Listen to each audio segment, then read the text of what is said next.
Mihama Ariake, 18, an adventurer from the kingdom of Gurenheim, was kicked out of his party by his teammates. To my surprise, he didn't seem upset, and even looked somewhat relieved. Haruno Abibia, the group's leader, was deeply irritated by the indifference. Bibia, a young warrior chosen by the holy sword Ranguris, the weapon said to have the power to slay the demon lord, was highly skilled with the sword. Bibia reminded Ariake he was being removed from the hero's party. Delia and the young boy Elga supported Ariake's departure, and Delia was a fighter who used magic to boost her strength and had an unstoppable move called the Blessed Punch. Elgar, the kingdom's shield, had incredible strength, strong magic resistance, and an impenetrable defense thanks to his skill and a massive steel shield. Pirara, a mage, bluntly told everyone they did not need someone as useless as Ariake. Rumor said her magic surpassed the demon lords by 10,000 times, and she was hailed as humanity's trump card for her archmage archer skills. Bibia sided with Pirara and told Ariake it was too late to beg to stay. Ariake did not care and packed his belongings to leave, which only fueled Bibia's anger. Finally, the last member, Saint Alicia, appeared and said she had long awaited this moment. Ariake was expelled and took it as a blessing from the gods. Alicia was a legendary saint with incredible healing powers, even able to resurrect the dead. Alicia was famous at home and renowned worldwide for her breathtaking beauty, and Ariake couldn't understand why she seemed to dislike him. When they were young, she trailed behind him, shy and silent. But over time she changed. Every member of the hero's party, including Ariake, grew up together in the village of Ritonde. Ariake had believed their close bond kept the team together, but now he was being pushed out because their feelings had changed. Ariake asked Bibia why he was being removed from the group. Bibia said Ariake lacked special skills like offensive or defensive magic, and that all Ariake could do was cast protection spells while exploring and make antidotes. It was something Bibia thought anyone could do. Members of the group criticized Ariake's abilities one by one, despite his attempts to defend himself. Alicia cut in and told him to leave, saying the group wasn't a good fit for him. Ariake agreed to go, but before leaving, he embarrassed Bibia by revealing that Bibia had athlete's foot. Ariake ran off before Bibia could react. As a child, he had always dreamed the Oracle would pick him as a reserve member for Bibia's party until the right moment, so he joined the group. Alone now, and no longer on the team, Ariake set off for Alti, a town they had visited before. He felt the people there. They were friendly, and maybe he could live. Living peacefully in that town, packing his things, Ariake worried about his former teammates, who had always relied on him to handle the gear and get everything ready because they were not good at those tasks. Ariake admitted to himself that traveling alone could be enjoyable sometimes. Later, Ariake remembered how the Oracle had come to him, and he was there to support Bibia and their childhood friends until the right time came. Keep them from dying prematurely. Ariake thought about the skills the Oracle had given him. His abilities included enhancing weapons and armor, controlling time by speeding it up or slowing it down, boosting healing, and a special skill, using them all efficiently. Ariake never fought openly, always battling for his team from the shadows. Most people could check their unique skills with the judgment option, but anyone who looked at Ariake's skill board saw only useless abilities, a deliberate facade hiding his true strength, since he used a concealment ability to make certain skills invisible once they reached a set level. Ariake was frustrated that he could never show Bibia his true abilities, but he let it go because it no longer mattered after he was expelled from the group. Ariake suddenly heard a voice in his head crying out for help and was stunned that someone could reach him through his protective magic barrier. The voice said they were under an irreversible curse and they begged Ariake to kill them. Ariake felt uneasy because the person had only just started talking to him and was already making such an unusual request, so he refused firmly and suggested they seek someone else for help. Still, the voice pleaded again. They claimed to be proud members of the Dragon Clan, which made Ariake curious because it was hard to believe such a proud race would ask a human for help with that request. Although Ariake understood the voice's situation, he refused to kill someone he barely knew and said that if they truly needed his help, they should continue to share more information. Jeki thought over the plea and finally agreed to help. He set off to find where the voice was coming from. A giant centipede attacked on the way. Ariake easily defeated it with his insect-repelling skill, and as he continued, doubt about trusting the voice grew. He remembered that dragons only submit to humans after defeat, which made it hard to believe they would ask for a human's help, so he began to suspect someone else with darker motives was behind the cry. Deciding to scout the area, he eventually found a sealed dungeon, surrounded by motionless bodies. Ariake thought the bodies were thieves who died trying to force the locked door to reach treasure, and rather than break it, he realized that could lead to unforeseen problems, so he cleaned up and thought it over. A strange man holding a spherical object suddenly appeared behind Ariake and told him not to rush. It became even stranger when the lifeless bodies stood up. He quickly recognized the orb in the man's hand as a necromancer's device that controls the dead, and the man confidently confirmed it, proudly saying he had taken it from someone else. Ariake scolded him for using such cowardly methods, which enraged He threatened to make Ariake a zombie. As the undead advanced, Ariake quickly used his restoration skill, turning all their lifeless bodies to ash. Stunned by Ariake's power, the man asked who he was. Ariake replied modestly that he had been kicked out of the hero's party because he was only good at carrying supplies, and the man stood frozen, unable to believe Ariake could unleash such a powerful attack. Ariake explained it was not magic, but a restoration skill that returned everything to its original state, turning the zombies back into corpses and the decayed bodies into ash. Frustrated, the man said he'd never heard of such a skill before. A zombie grabbed the man and dragged him off the rock before he could react. Ariake warned that the decaying zombies needed something to replace their rotting bodies and were attacking for that reason.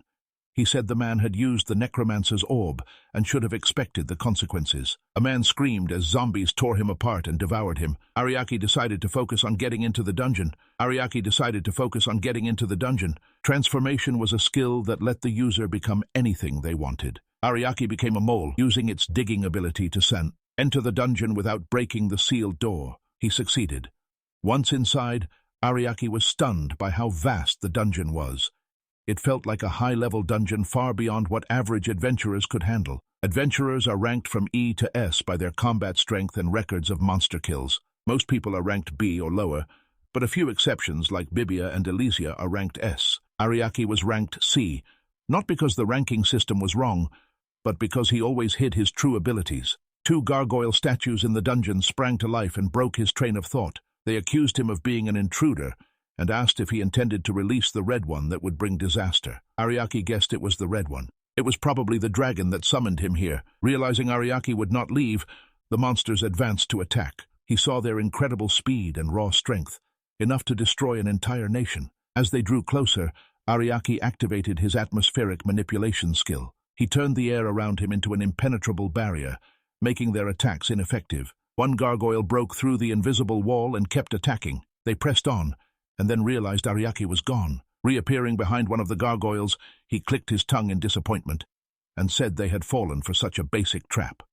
Before the gargoyle could react, Ariake swiftly severed its head with a powerful slash, sending it flying. Staggered, the second gargoyle hurried back into the air and asked anxiously how Ariake had defeated its companion so quickly. Ariake replied that the fact those creatures looked down on humans did not make them superior. He kept taunting the gargoyle until it attacked. As it charged, the attack did nothing to Ariake and instead started to affect the gargoyle. Ariake said he used atmospheric manipulation in the first attack to create an illusory atmospheric wall, making them believe they had a chance to strike. Using the same illusion, Ariake counterattacked, turning their strike back on them and revealing he had been in control the whole time. Finally, the gargoyle turned to dust. Ariake moved deeper into the dungeon. Dungeons felt like living creatures with minds of their own. They often summoned monsters when intruders entered, absorbing their magic to grow stronger like antibodies. Treasure chests acted as bait, but were usually traps. As Ariake moved deeper, he entered a vast chamber and a few minutes later discovered why the space was so large. A massive golem waited in the open area, free to move and confront any intruder, and it struck with startling speed.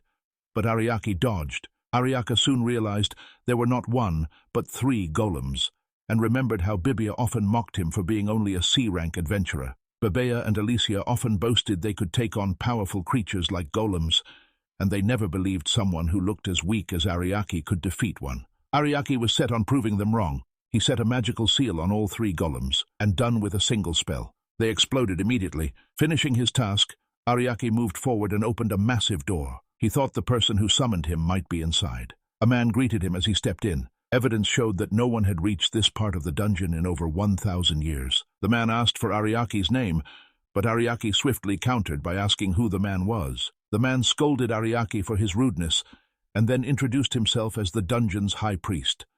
Ariake, short on time, demanded the priest bring out the person who summoned him. The priest, intrigued by the claim that someone had called Ariake for help, guessed the dungeon's protective barrier had weakened over time. A man scolded Ariake for his rudeness, yet introduced himself as the dungeon's high priest. Ariake, pressed for time, demanded the high priest bring out the person who had summoned him. The priest, intrigued that someone had summoned Ariake for help, guessed the dungeon's protective barrier had weakened over time. The high priest figured Ariake had used up most of his strength fighting the monsters earlier. He was shocked when Ariake revealed he was completely unscathed and had taken almost no damage. The high priest was even more astonished by the revelation, because he believed no one could face the mighty golems without injury, much less defeat one with a single blow. Ariake admitted the golems were dangerous, but he destroyed them with a single strike, leaving the high priest in disbelief. Ariake said he used a skill called magic amplification. Golems are very complex creatures with delicate magical nerves and a precise internal flow of magic. Their one weakness was that outside magic entering their system would upset their balance, make their magical nerves fail, and cause them to explode from the inside. Even now, the high priest couldn't believe that Ariake had not just defeated one, but 3 golems with a single strike. The golems withstood the combined magical power of an entire nation, leaving the high priest deeply impressed with Ariake. The priest then suggested Ariake become a vessel. This allowed him to become a god and control everything. Ariake stayed focused and kept demanding that the high priest reveal who had summoned him. Searching, Ariake found a massive crystal and saw a girl trapped inside. The high priest said the girl trapped in the crystal was the daughter of the dragon Geshipent, and was meant to be used in a ritual to help him evolve into a god. Ariake scolded the high priest for keeping such a young girl locked up for so long, saying that regardless of what she was, it was a crime. He also noted that the high priest was not a genius but just an ordinary criminal. When the high priest asked why capturing a dragon made him a criminal, Ariake said imprisoning any creature, dragon or cat, was wrong, and mocked the priest, saying someone like him who wanted to be a god would never understand such simple ideas. The mockery infuriated the high priest. A blast of energy shot from his staff at Ariake. Ariake raised a protective barrier around himself. Still, he was caught in the explosion. Convinced he had won, the high priest mocked Ariake. A small stone suddenly struck the high priest's cheek, just inches from his eye, causing him severe pain. When the smoke cleared, Ariake came out unharmed and said he was surprised, since he had expected the high priest to be stronger after absorbing the dragon's energy. He was surprised that his power was so weak, which only angered the high priest even more. Pointing his staff at the crystal holding the dragon girl, he threatened to harm her if Ariake resisted. Ariake chose not to hurt the girl, and told the high priest he would stop his magic. The priest agreed, and he turned it off. The high priest lunged to attack but froze when the crystal holding the dragon girl suddenly shattered. A pebble pierced his arm. They couldn't understand how a crystal so powerful could break so easily. Ariake said his nullification skill affected not only his own magic, but other people's magic as well. Ariake chose to shatter the crystal. Despite the high priest's warning that it could not be broken, everyone was surprised when Ariake easily shattered the crystal, caught the dragon girl and gently laid her on the floor, and she soon woke, sighed in relief at the sight of him, and confessed she hadn't expected him to save her after contacting him by telepathy. Ariake used his judgment to assess her health. She pushed him away, saying she had nothing to offer in return for him saving her. Ariake reassured her he wanted nothing in return. Recognizing the high priest, the dragon girl grew furious and screamed that he had imprisoned her and stolen her power for over 1,000 years. Attempting to attack him, she collapsed to the floor. Ariake said calmly that she was still weak after being confined for so long. The dragon girl pouted and called herself useless. When Ariake asked why, she said she would tell him because he had saved her, and she explained that a young dragon of her tribe needed 4 powers to be a true dragon, which were longevity, regeneration, destructive strength, and control of the skies. But she sighed and said her powers had been taken, and though she was the Dragon King's daughter, her 4 powers were too weak, so she was treated as a failure. She confessed she could not transform into a great dragon and stayed the size of an ordinary human. She was poor at magic and was exiled from her homeland for shaming the royal line. Later she was captured and had her powers stolen, and she said that even if her powers had been weak, losing them meant she was no longer a dragon. Crushed by shame, She begged Ariaki to kill her because she could not bear to live like that. Ariaki didn't grant her wish and cheerfully patted her on the head with his fingers, which startled her. He reminded her he'd promised not to hurt her but to help her. His fingers gently stroked her hair, awakening deep feelings inside her, seen through tear-filled eyes. She told him her powers might never return, and that even if they did, she would still be weak. But Ariaki then offered an unexpected idea. Ariaki said he wanted to run an experiment to restore her powers and break the curse that made her weak. Then he stomped, and a magical rune appeared beneath her, leaving her shocked to learn she had been cursed, with Ariaki adding that his special skills, like abnormal state awareness and hidden curse detection, had uncovered this rare curse. The rune beneath her feet could break the curse and restore her strength, he said. Activating the remove curse skill, he combined it with restoration, and then sped up time to hasten the process, and Ariaki warned her to brace for what was coming. Suddenly she felt a sharp, crushing pain, as if a powerful force was squeezing her. A monstrous creature burst from her mouth and hovered in the air. After she collapsed to the floor, Ariaki rushed to her side, anxiously asking whether she was still alive. Gasping for air as they regained consciousness, they both looked at the floating entity. The girl asked if it had really been inside her. Ariaki said it had been hidden so deeply that ordinary judgment could not detect it. A curse on dragons, made to take away their purpose and sap their powers. The curse suddenly broke free and entered the high priest. Ariaki said the curse appeared to have bounced back to its caster, preventing the victim from being cursed again. The curse was first created to strip a dragon of its strength. When it entered a person, they disintegrated instantly, killing the high priest. A surge of power swept through the dragon girl's body. Now that the barrier to her strength was gone, Ariaki explained her recovery abilities were working quickly. Excited, she tested her strength by charging through the dungeon, providing them with an exit. Joy filled her when she finally understood her true potential. To his surprise, she called Ariaki master and thanked him for saving her. Slightly embarrassed, she asked Ariaki about her appearance and whether he liked it, and Ariaki and Colette, the dragon girl, walked toward the town of Alti together with Colette, still unable to understand why the hero party had cast Ariaki out, despite all he had done for them. So Ariaki told Colette not to be upset, saying he was glad they could carry on without him, and that, looking back, their parting had become a sweet memory for him, which left Colette even more confused. He said if they could avoid a bad future just by making silly requests, he was fine with that. Worried, Colette asked whether he had a girlfriend in the hero party. Ariaki replied that he had 3, which enraged Colette. She vowed not to be outdone by them. A few hours earlier, Bebea and the other heroes were drinking and laughing at how pathetic Ariaki looked when he left the group. Everyone agreed, and Pirara admitted he'd been pretty annoying. They asked Alicia whether she agreed. She agreed without interest. He added that an adventure group was meaningless without a hero. Bay nodded and said that with a hero, everything would be fine.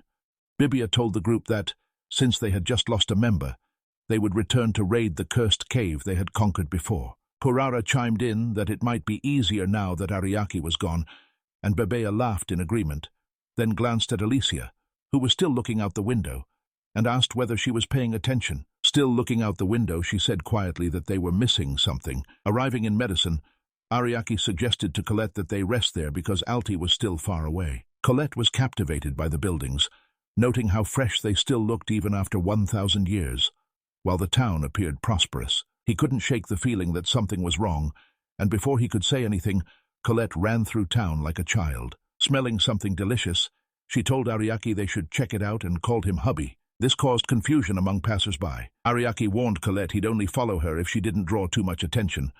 After a while, they found a tavern and savored some delicious food. Colette carried a whole roasted pig. Ariaki warned her to be careful, but Colette simply bit the pig's head off without any trouble. Pleased to see them enjoying their meal, the tavern owner came over. Even with the delicious meals, the tavern remained nearly empty. He warned he didn't know how much longer his business could survive, and told them to leave town if they wanted to avoid trouble. Ariaki told Colette the demon forest was a nest of monsters created by the demon lord, and it was even more dangerous than dungeons because monsters could ambush them at any moment. Ariaki explained the demon forest threat was divided into 5 stages, and they were only in the first, so it was still manageable. Before taking any action, he went to the Adventurers Guild to learn more about the demon forest. When they entered the guild, the other adventurers could do nothing to help, but keep staring at the two of them. They stepped up to the reception desk, where Ariaki introduced himself and asked about the demon forest. At once the adventurers recognized his name and started whispering about his presence. The receptionist told him to wait because the king had issued an order. Moments later, a muscular man stepped out from a room behind the counter, introduced himself as Osim, the guildmaster, and asked Ariake if he really was Mihama Ariake. Ariake confirmed it, saying he might have trouble proving it. Osim replied there was no need for proof because the wanted poster matched Ariake's face, and he had not expected Ariake to simply walk into an adventurer's guild. Osim then told Ariake the king had issued a decree revoking his adventurer's license. The other adventurers froze when they heard that, knowing that revoking a license was reserved for the most brutal crimes. Ariake was stunned too because he had expected at worst a demotion to rank E. He realized he couldn't even buy materials, let alone accept any quests, and Colette found Ariake's comment odd, but kept smiling. He said he had only joined for the system, and with the demon forest appearing nearby they would need all the strength they could get. But Osim and the other adventurers sneered that the kingdom's night squad had been sent to handle it, so they only had to clean up afterward and did not need someone like him. Colette asked to turn them into ashes, but Ariake told her not to, because it would only cause trouble. Ariake found it odd that the night squad had been sent instead of the nearby hero party and worried something had happened to them.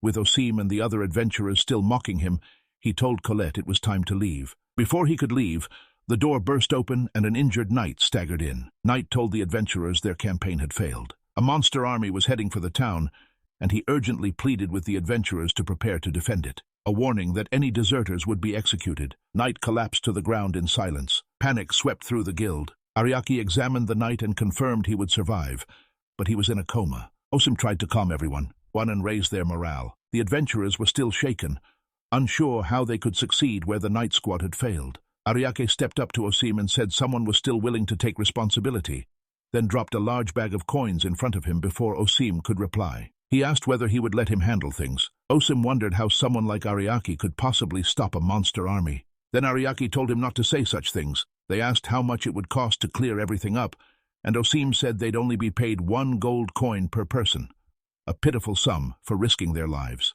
Ariake agreed, saying that if workers weren't paid properly, it was no wonder they didn't want to work for them, and he then started counting to make sure there was enough, while the adventurers wondered what he was doing standing on the reception desk. Ariake dumped the bag of coins in front of everyone so they could see. Gold coins spilled out and piled up on the table. Ariake promised that anyone who followed him, joined the fight, and stayed until the end of the upcoming battle, would receive a generous payment of 100 gold coins. At first the adventurers were skeptical and thought it might be an empty promise. Ariake said it was a contract under the Great Kingdom's laws, so sacred it was almost like a curse. After that, the adventurers began to seriously consider the offer, fully aware of the value of 100 gold coins. Ariake reminded them that, as adventurers, they were the town's only defense against the monsters. They were told their duty was to give their lives to preserve peace, and the adventurers cheered, their spirits lifting. Osim then ordered them to begin preparing for the coming battle. Later, during the preparations, Osim thanked Ariake, admitting no one would have dared to step forward without him. Ariake agreed that without his help, Osim was certain no one would have listened to someone like Ariake. Now Osim felt almost like a god, and doubted whether Ariake was really as useless as people said. Mischievously, Colette mocked Osim, calling him a fool and bald and saying he was only swayed by money and should know his place. Ariake then corrected her, saying being influenced by money is normal because money lets people live, and those in higher positions have a duty to offer fair pay, adding, sending people to their deaths for only 1 gold coin as payment is simply insane. Osim asked how Ariake had so much money, and Ariake casually said it was his savings, leaving Osim stunned. Still suspicious of Ariake's motives, he wondered why a traveler would go so far for them. Ariake then mentioned a famous restaurant known for its pasta, and joked it would be a shame if he never got to enjoy it again, smiling. Osim tried to lighten the mood, saying that if they returned safely, he would buy Ariake pasta with his reward money, forgetting the money had come from Ariake. Once the preparations were finished, Osim reminded the adventurers they were the town's final line of defense and outlined the strategy for the coming battle. At last, he told them that despite how hopeless it seemed, they had no choice but to win. From a distance, Colette warned that the adventurers were badly outnumbered, estimating at least 1,000 monsters from the horde's tremors, while there were only about 100 adventurers. She asked Ariake to defeat the monsters for them, and he replied that encouraging them to expect a savior to do everything would help no one. He stressed that the adventurers needed to be able to fight on their own. Colette spotted a column of fire in the distance and told Ariake the battle had begun. He said they'd join the adventurers, explaining that the group needed to help one another to win. It was fine for him to offer support too. The battle raged on. The adventurers fought hard to keep the overwhelming swarm of monsters at bay. Explosions echoed around them as they fought in that area. The Nagel brothers fought with great courage. The sheer number of monsters overwhelmed them, aware that doing so would bring disaster to their hometown. Back with Osim, an adventurer reported that a third of the left flank had been wiped out, and the Nagel brothers were seriously wounded, while another said the right flank needed reinforcements because a deep dragon had appeared. At last, another adventurer called to the guild leader about an approaching Ogre King identified as an S-rank threat. Osim ordered a retreat. The Ogre King roared before they could move, freezing the adventurers with fear. Seizing the chance, the monsters attacked, trying to kill as many adventurers as possible. One of the monsters lunged to kill a female adventurer. Ariake rushed in and decapitated. The creature saved her. He told the adventurer that the Ogre King's roar was actually its dread skill. Colette stepped between them as the woman thanked him, cutting her off. Osim stepped forward and asked Ariake why he was so close to the front lines, warning that a C-rank adventurer like him would be killed on the spot. Ariake replied that he had started the mission. Winning was his duty. Ariake activated his skills and spoke a few words, raised the adventurer's mental resistance. After that, they could move again and felt lighter than usual. Ariake ordered Colette to act. She jumped into the air at once, unleashing a massive fireball at the monsters, burning them on the spot. Stunned and speechless, Osim asked Ariake who she really was. Ariake ignored the question and casually noted Colette's immense power. They explained the main problem with their army was its size. Even with proper defenses, it could not hold off a force 10 times larger. As a result, Ariake said he would use his skills to boost their stats tenfold. On top of that, he would cut the enemy's stats to 1/10 of their original strength. At first, Osim said it couldn't be done, but Ariake reassured him and told him to focus only on winning. He started casting spells without stopping, gradually increased the adventurer's strength while reducing the monster's power. Soon as the monsters charged, the adventurers cut them down effortlessly, as if it were child's play. Osim was stunned to see Ariake cast 20 spells, even though the usual limit was only 3. Ariake admitted he used to cast even more while he was with the hero party, perhaps far more than they ever knew. In the end, the adventurers realized that all the heroic team's victories were thanks to Ariake. She claimed that despite everything he'd done, the hero team still chased him away, and Ariake immediately told her not to say that. He said they had decided they could continue without his skills, and he respected their decision as a parent. Other adventurers warn that more monsters are coming. This time they begin to move with more confidence thanks to Ariake's protection. Note that the Ogre Kingdom was hardly moving, either because it was cautious or because it preferred to let the other monsters finish the job. Ariake still felt something was wrong, puzzled that a monster like the Ogre Kingdom would appear so early in the demon forest. He then tells Colette she can go fight it, because adventurers cannot defeat the Ogre King. The Ogre King tried to crush several adventurers beneath its hands. Colette stepped in at the last moment as it tried to roar again. Colette struck it in the face, forcing it to retreat. Casting a few more spells, Ariake kicked the ogre and knocked its legs out from under it. Colette was distracted watching Ariake. The Ogre King seized her and slammed her into the ground. Osim assumed they meant the Ogre King had smashed Colette, but when Colette stood back up, Ariake said he did not mean that. Standing up, she told Ariake she would show the Ogre King some of her strength. Intrigued, Ariake agreed to see what she could do. While it appears a goblin was slashed down, he realized it was the last small one. An adventurer reported that both flanks had finished clearing the remaining monsters. Osim then told an adventurer to inform the others they would reinforce the center squad in the demon forest. Turning to Ariake, he said they were finished with the other monsters. He stopped when he saw a massive vortex in the sky created by the ogre's roar. The adventure has fallen to the ground, could not handle the pressure. Colette wiped the blood from her face and told Ariake they needed to end this, while Ariake worried she might not cope with using her recently restored powers or the strain it would put on her. Ariake cast a few buff spells on Colette to be safe. Colette felt slightly offended, thinking Ariake was underestimating her. Ariake apologized and admitted he still had the habit of being overly protective from his time in the hero's party. Colette then reassured Ariake not to worry, since she could see it as his love for her. She would feel noticeably stronger. Strength surged through Ariake, as something resonated inside him, and he told Colette that if she truly was a divine dragon, she must bend the Dragon Knight's power to her will. Then he activated his skill Final Battle. Colette unveiled her true form. A grand dragon emerged on the battlefield. It left the adventurers in awe. The Final Battle skill temporarily restored innate powers, so using it on Colette let her use her true strength without the usual burden. Now transformed, Colette declared to the Ogre King that she would judge him in her name and in Dragon Knight Ariakos. Flames rose as she unleashed the skill Last Fury. A powerful beam of light struck the ogre. It engulfed him, shaking the battlefield. When the smoke cleared, the adventurers were stunned to find the Ogre King completely vaporized. Right away, Colette went back to her normal form and collapsed. Ariake grabbed her just in time. Someone told her she had done well, and she smiled, telling Ariake that using her full power felt amazing. That marked the Ogre King's defeat. A light suddenly appeared in the sky. Osim recognized it as a signal from the central team that the cleanup mission was over. The adventurers cheered and called the battle a miracle, but Ariake said it was wrong to call it a miracle or a coincidence. Ultimately, they had stood up and fought the monsters to protect the town and won by risking their lives. With that, all the adventurers returned to town in high spirits. A few days later, Ariake prepared to leave Medicine Town, much to the disappointment of the citizens and adventurers. They kept promising to repay the favor, but Ariake asked for time. Osim stepped forward, said they were being disrespectful, then knelt, apologized, and asked Ariake to overturn the decision that had revoked his license, adding that he had sent a letter of protest to the kingdom on the town's behalf. Ariake, mildly disappointed, said it was unnecessary, and told him to stop being so formal, smiling as Osim said Ariake could visit any time, and reminded him to stay safe as they parted.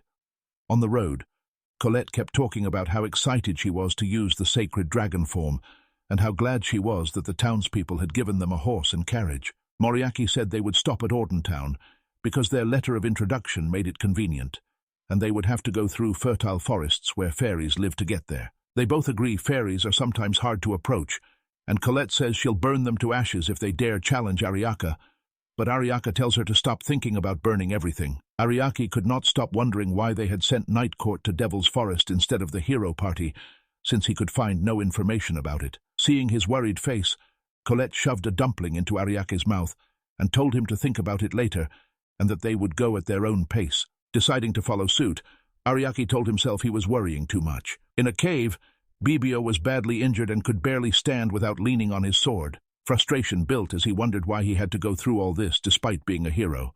Bibia shouted, stunned that the monster was here of all places. Elga tries to tell Bibia about Pirara and Alicia, but Bibia shouts that their absence doesn't matter, and says they should run far from the bloodthirsty monsters chasing them. Momentarily distracted, Bibia was caught off guard, as a monster that had clearly targeted him rushed forward to attack. Elga used her shield to protect Bibia and block the monster's attack, but the beast was so powerful that Elga struggled to hold her ground.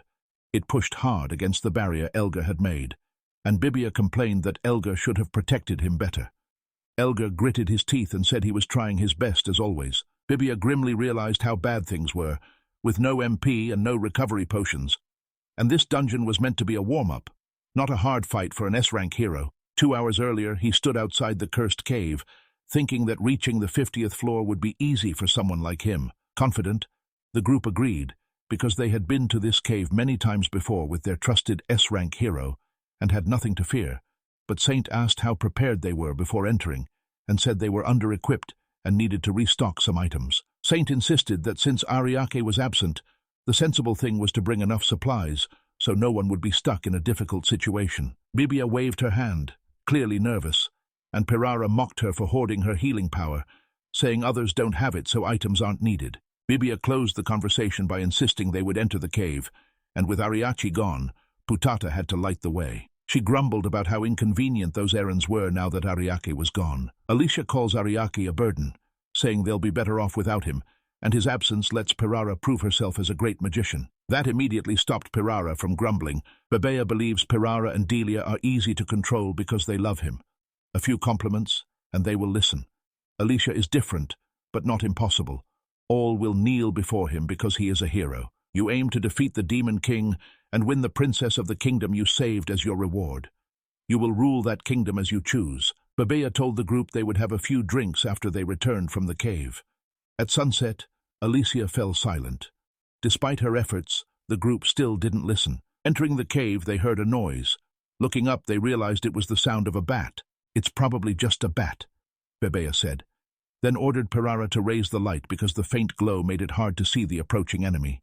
Pirara begged Bebea not to be angry, saying she had done her best. Bebea stayed angry, insisting even Ariaki had done a better job lighting their path. Pirara stammered in agreement and reminded him it was his duty, so he performed well. Alicia recalled Ariaki saying, "A dungeon is like the inside of a living creature, and unlike a normal building, it has its own magic that constantly restricts any magic used by outsiders." A monster suddenly appeared, and Delia quickly landed an attack. Then she asked them to stop talking about Ariaka and move on. The monster Delia had just attacked sprang back up, and they could not believe their eyes, because it should have died from the first hit. Delia strikes again. This time Elga confirmed the monster was dead. Delia wonders why the monster wasn't defeated the usual way, and Bebea teases Putata, blaming her because her light is too dim and weak. Alicia warns them again that they should not have done it, but they decide to continue despite her saying they must not advance when visibility is poor. Better to retreat and make a proper plan before returning. Bebea says Alicia is too nervous and too cautious,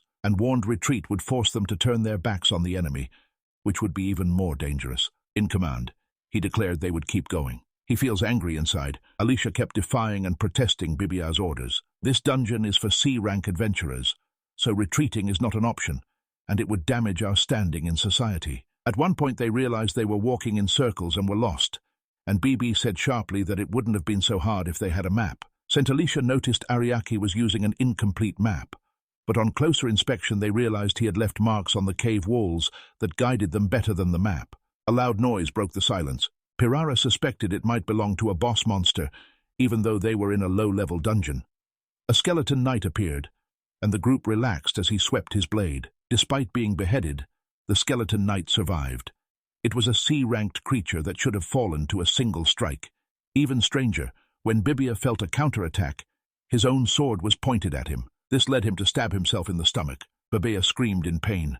The pain was so intense he could not move. The skeleton knight raised his blood-stained scythe to finish him. Rush in immediately to protect the hero. Trying to strike back with his shield, he was easily dodged by the knight, who laughed, and Elga couldn't help but comment on her unfortunate speed. Relieved to be safe, Bebea hoped Elga could deal with the enemy quickly, and Delia watched in shock, unsure if the skeleton knight had always been this difficult. Skeleton creatures are level 20 monsters that anyone should be able to defeat.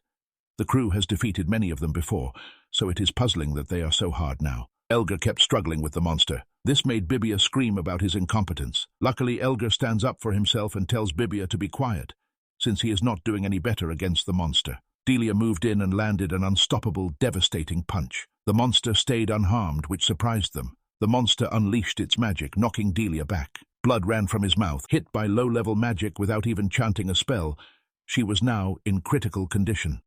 Pirara found it strange that their strength was so low. Barbia agreed, and told Pirara to use support magic for the group. Pirara admitted she had been doing that from the start, whenever Ariaki was around. Bebea realized they were at their best, but it wasn't enough. Bebea panics. Alicia says they're having trouble because Ariaki isn't here. Bebea said Ariaki isn't important enough to be mentioned all the time. Alicia announced holy water could stop the skeleton knight's movement, and said it now because Bebea could not decide for himself, reminding him that Ariake's support skills had kept the group strong, and that their abilities gave them a real chance to reach A rank. But Bebea insisted he had advanced through training. Alicia had recovered her healing power and mentioned reformation, then urged a temporary retreat because their equipment was not good enough. And when Bebea tried to protest, she warned that continuing would lead to death, so they chose to leave the dungeon. As they withdrew, Alicia admitted she could heal more, but it would cost MP, and wasting MP was unwise. And when Bebea suggested using items, they found everyone out of supplies, so he told Pirara to hand over her support items, and she refused, saying she would need them later, which Bebea saw as pointless, since she was doing almost nothing. So he asked Alicia to check Pirara's remaining magic energy, and Alicia revealed it had fallen significantly, visible in the narrowing light field, and Ariaki had used a skill called Magic Archive on Pirara while he was there, which explained why she could hold more than 10,000 items. Pirara goes into denial and dismisses Alicia's words as nonsense, insisting Alicia was only bullied a little. It was hard for her to accept that the title Saintess Tess had suddenly made Alicia feel so powerful. The team kept arguing and complaining. They woke something that had been sleeping. They awakened a Fenrir that was supposed to exist only on the 99th floor. Fenrir had just left its nest to look for food, and when it spotted their group, it decided they would be lunch. Bibia realized it was the guardian of hell with a clear intent to kill, putting everyone in grave danger. Rumors said Fenrir lived on the 99th floor, not the 15th, and even S-rank adventurers struggle against that monster. Pirara suggested the group run, but Bibia warned a reckless move could destroy them. Bibia saw it too. They could have handled the monster easily in the past, but now things were different.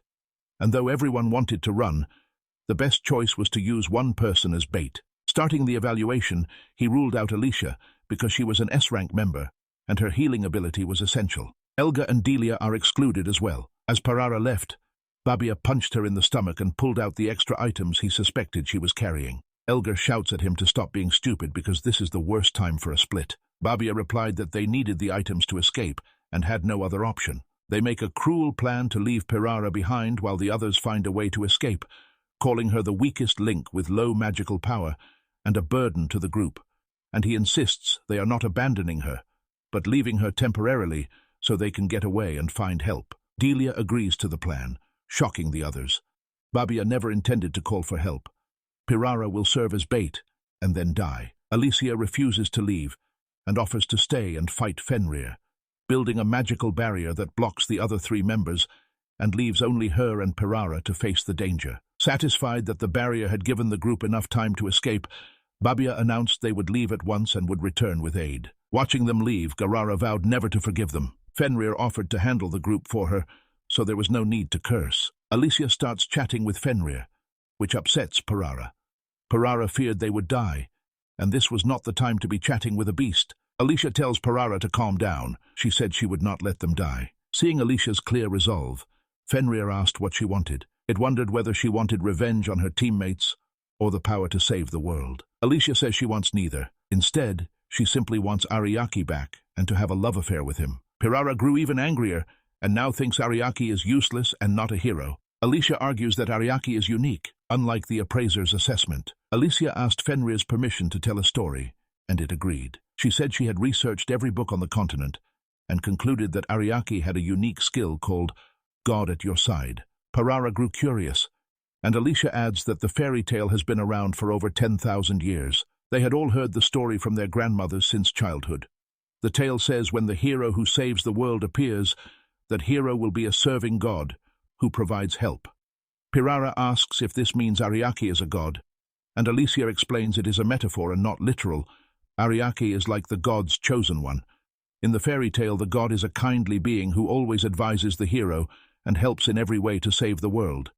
Defeating the Demon King would be impossible without this god's help. From stat support, skill use, and item management to guiding the group through dungeons, Ariaki has kept the hero team in top condition. Just like the fairy tale says, he is the perfect support for the hero team. Alicia tries to persuade Pirara, saying Pirara must have known all along. Ariaki had been their foundation, and with that gone, they now struggled against low-level creatures like the Bone Knights.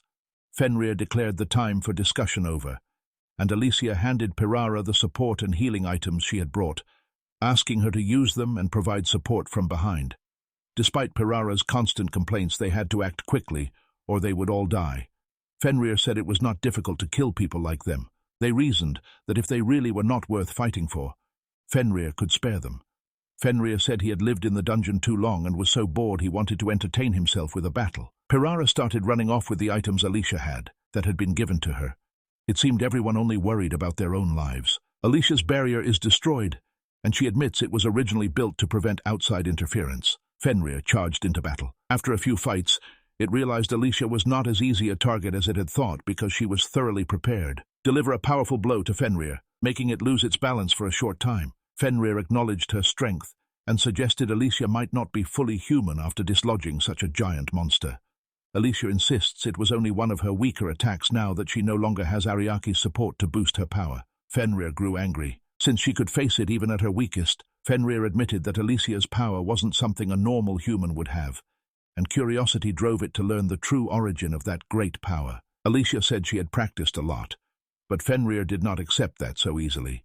He said everything has a limit, and even overtraining can only add so much strength, so he went to find the real answer. Some thought it was a cover, but Alicia insists her strength comes from years of brutal training that leaves you sore and coughing up blood. Fenrir asked why she had to go to such extremes to gain the power she now had. Alicia admits Ariake has always been her motivation, and he once told her she had to become stronger. Becoming strong would let her easily impress Ariake, and all she wanted was enough strength to support him so they might marry. Fenrir said she was the great Saint Tess, but wanted to know whether Ariake was stronger than Tess. Alicia says he is stronger, and that the title of Saint Tess is merely a nuisance to her, and she hopes Ariake will see who she really is. Sealed in the cave, Fenrir found Ariake the most interesting person it had heard of. Now it aims to meet Ariake, who is stronger than Saint Tess, and fight him until it dies. Alicia saw it as a suicide mission, and doubted Ariake would agree to fight Fenrir under those conditions. Alicia made a better offer. She would fight Fenrir, and if she won, Fenrir would grant her one wish, and Fenrir agreed, swearing its promise would not be broken. They both started the fight. Fenrir then asked what she wished for.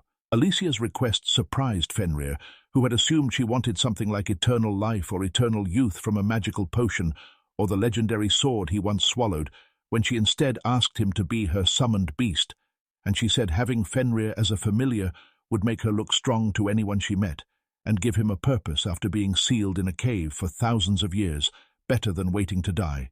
But Fenrir refused, and Alicia reminded him of his oath. So Fenrir explained a curse prevents him from leaving the cave, and though he did not object to being her familiar, he warned the curse would make him useless to her. He apologized, and admitted he had liked the idea of them going on adventures together. Then Alicia proposed rendering Fenrir temporarily dead, so she could put him in her item box, since if he could not leave the cave alive, he could leave while dead, and she reassured him she could revive him within 2 to 3 hours. Yet Fenrir remained skeptical, saying no living magician can perform resurrection magic. He apologizes if he doubted her abilities. Alicia remembered this as one of the few times Ariake had ever complimented her, so she was always eager to combine his ideas with her magic to achieve something extraordinary. Fenrir must now decide whether to live or die. Fenrir admits Alicia has been an interesting teammate.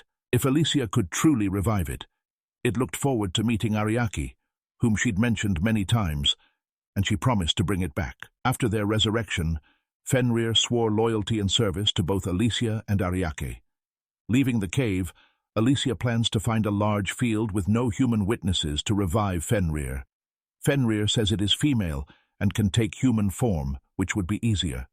Alicia misinterprets and worries Fenrir could become a rival for Ariake if she became beautiful enough. She must deal with jealousy, and the stat boost makes her even more confused. Alicia rejoins the group. She announces she's leaving the group. Also, word came that Parara had safely escaped the cave. Elga said Alicia is still needed, especially now that the Kingdom Council has decided to confiscate Barbia's holy sword. He acted cowardly and abandoned his comrades. To get the sword back, the party must complete a D-rank quest. They say they need a new porter, and that a spot is open for Alicia if she is ready to return. Alicia is proud to be free and ready to reunite with Ariake. Ariake is busy saving the medicine town from monsters, and then heads to the fertile forest where the elves live. He has not yet heard about the trouble with Barbia's sword. Ariake and Colette reach the goblin forest, and are met with unexpected hostility. Archers and elven soldiers surround them, ordered to arrest Ariake, whom they call a walking disaster. The army commander told Ariake they would complete the mission, whether they needed to use force. Colette stepped in and used her fire magic to destroy the bows and arrows aimed at them. She praised their bravery in trying to capture her husband, whom she often called Ariake. Alicia is about to face an unexpected opponent. Colette steps forward to do more, but Ariake stops her because he doesn't understand what's happening. The soldiers never intended to negotiate, and instead tried to attack Ariake. Building his physical strength, he wanted to intimidate them a little. The goblins accuse him of trying to destroy their forest. More goblins gather and form the Wind King barrier, a wind shield that can tear apart anyone who touches it. Colette has a few moves to deal with the barrier, but Ariake refuses to destroy the forest or harm the elves, and he touches the barrier and dropped to the ground. The army commander stepped forward to check if he was dead. Ariake used a skill to control his power increase, so he only bled a little. He explained to the commander the action was meant to show he did not intend harm. Ariake asked to negotiate, but the commander still did not trust him. They had orders from the great goblin king Hayes to capture him. Princess Sarah, the great king's sister, burst in and ordered the soldiers to stop fighting, then explained she knew Ariake and Colette because they had recently saved her in Medicine Town. Ariake saved Princess Sarah from a poisonous orchid, while Princess Sarah was disguised as an elf explorer. Kneeling before Ariake, she apologized and begged for forgiveness, surprising all the elves present. To make amends, she invited them to Alpha Village. Although the army commander disagreed, he followed the princess's orders. She also ordered that Hayes be notified immediately of the presence of a mobile disaster.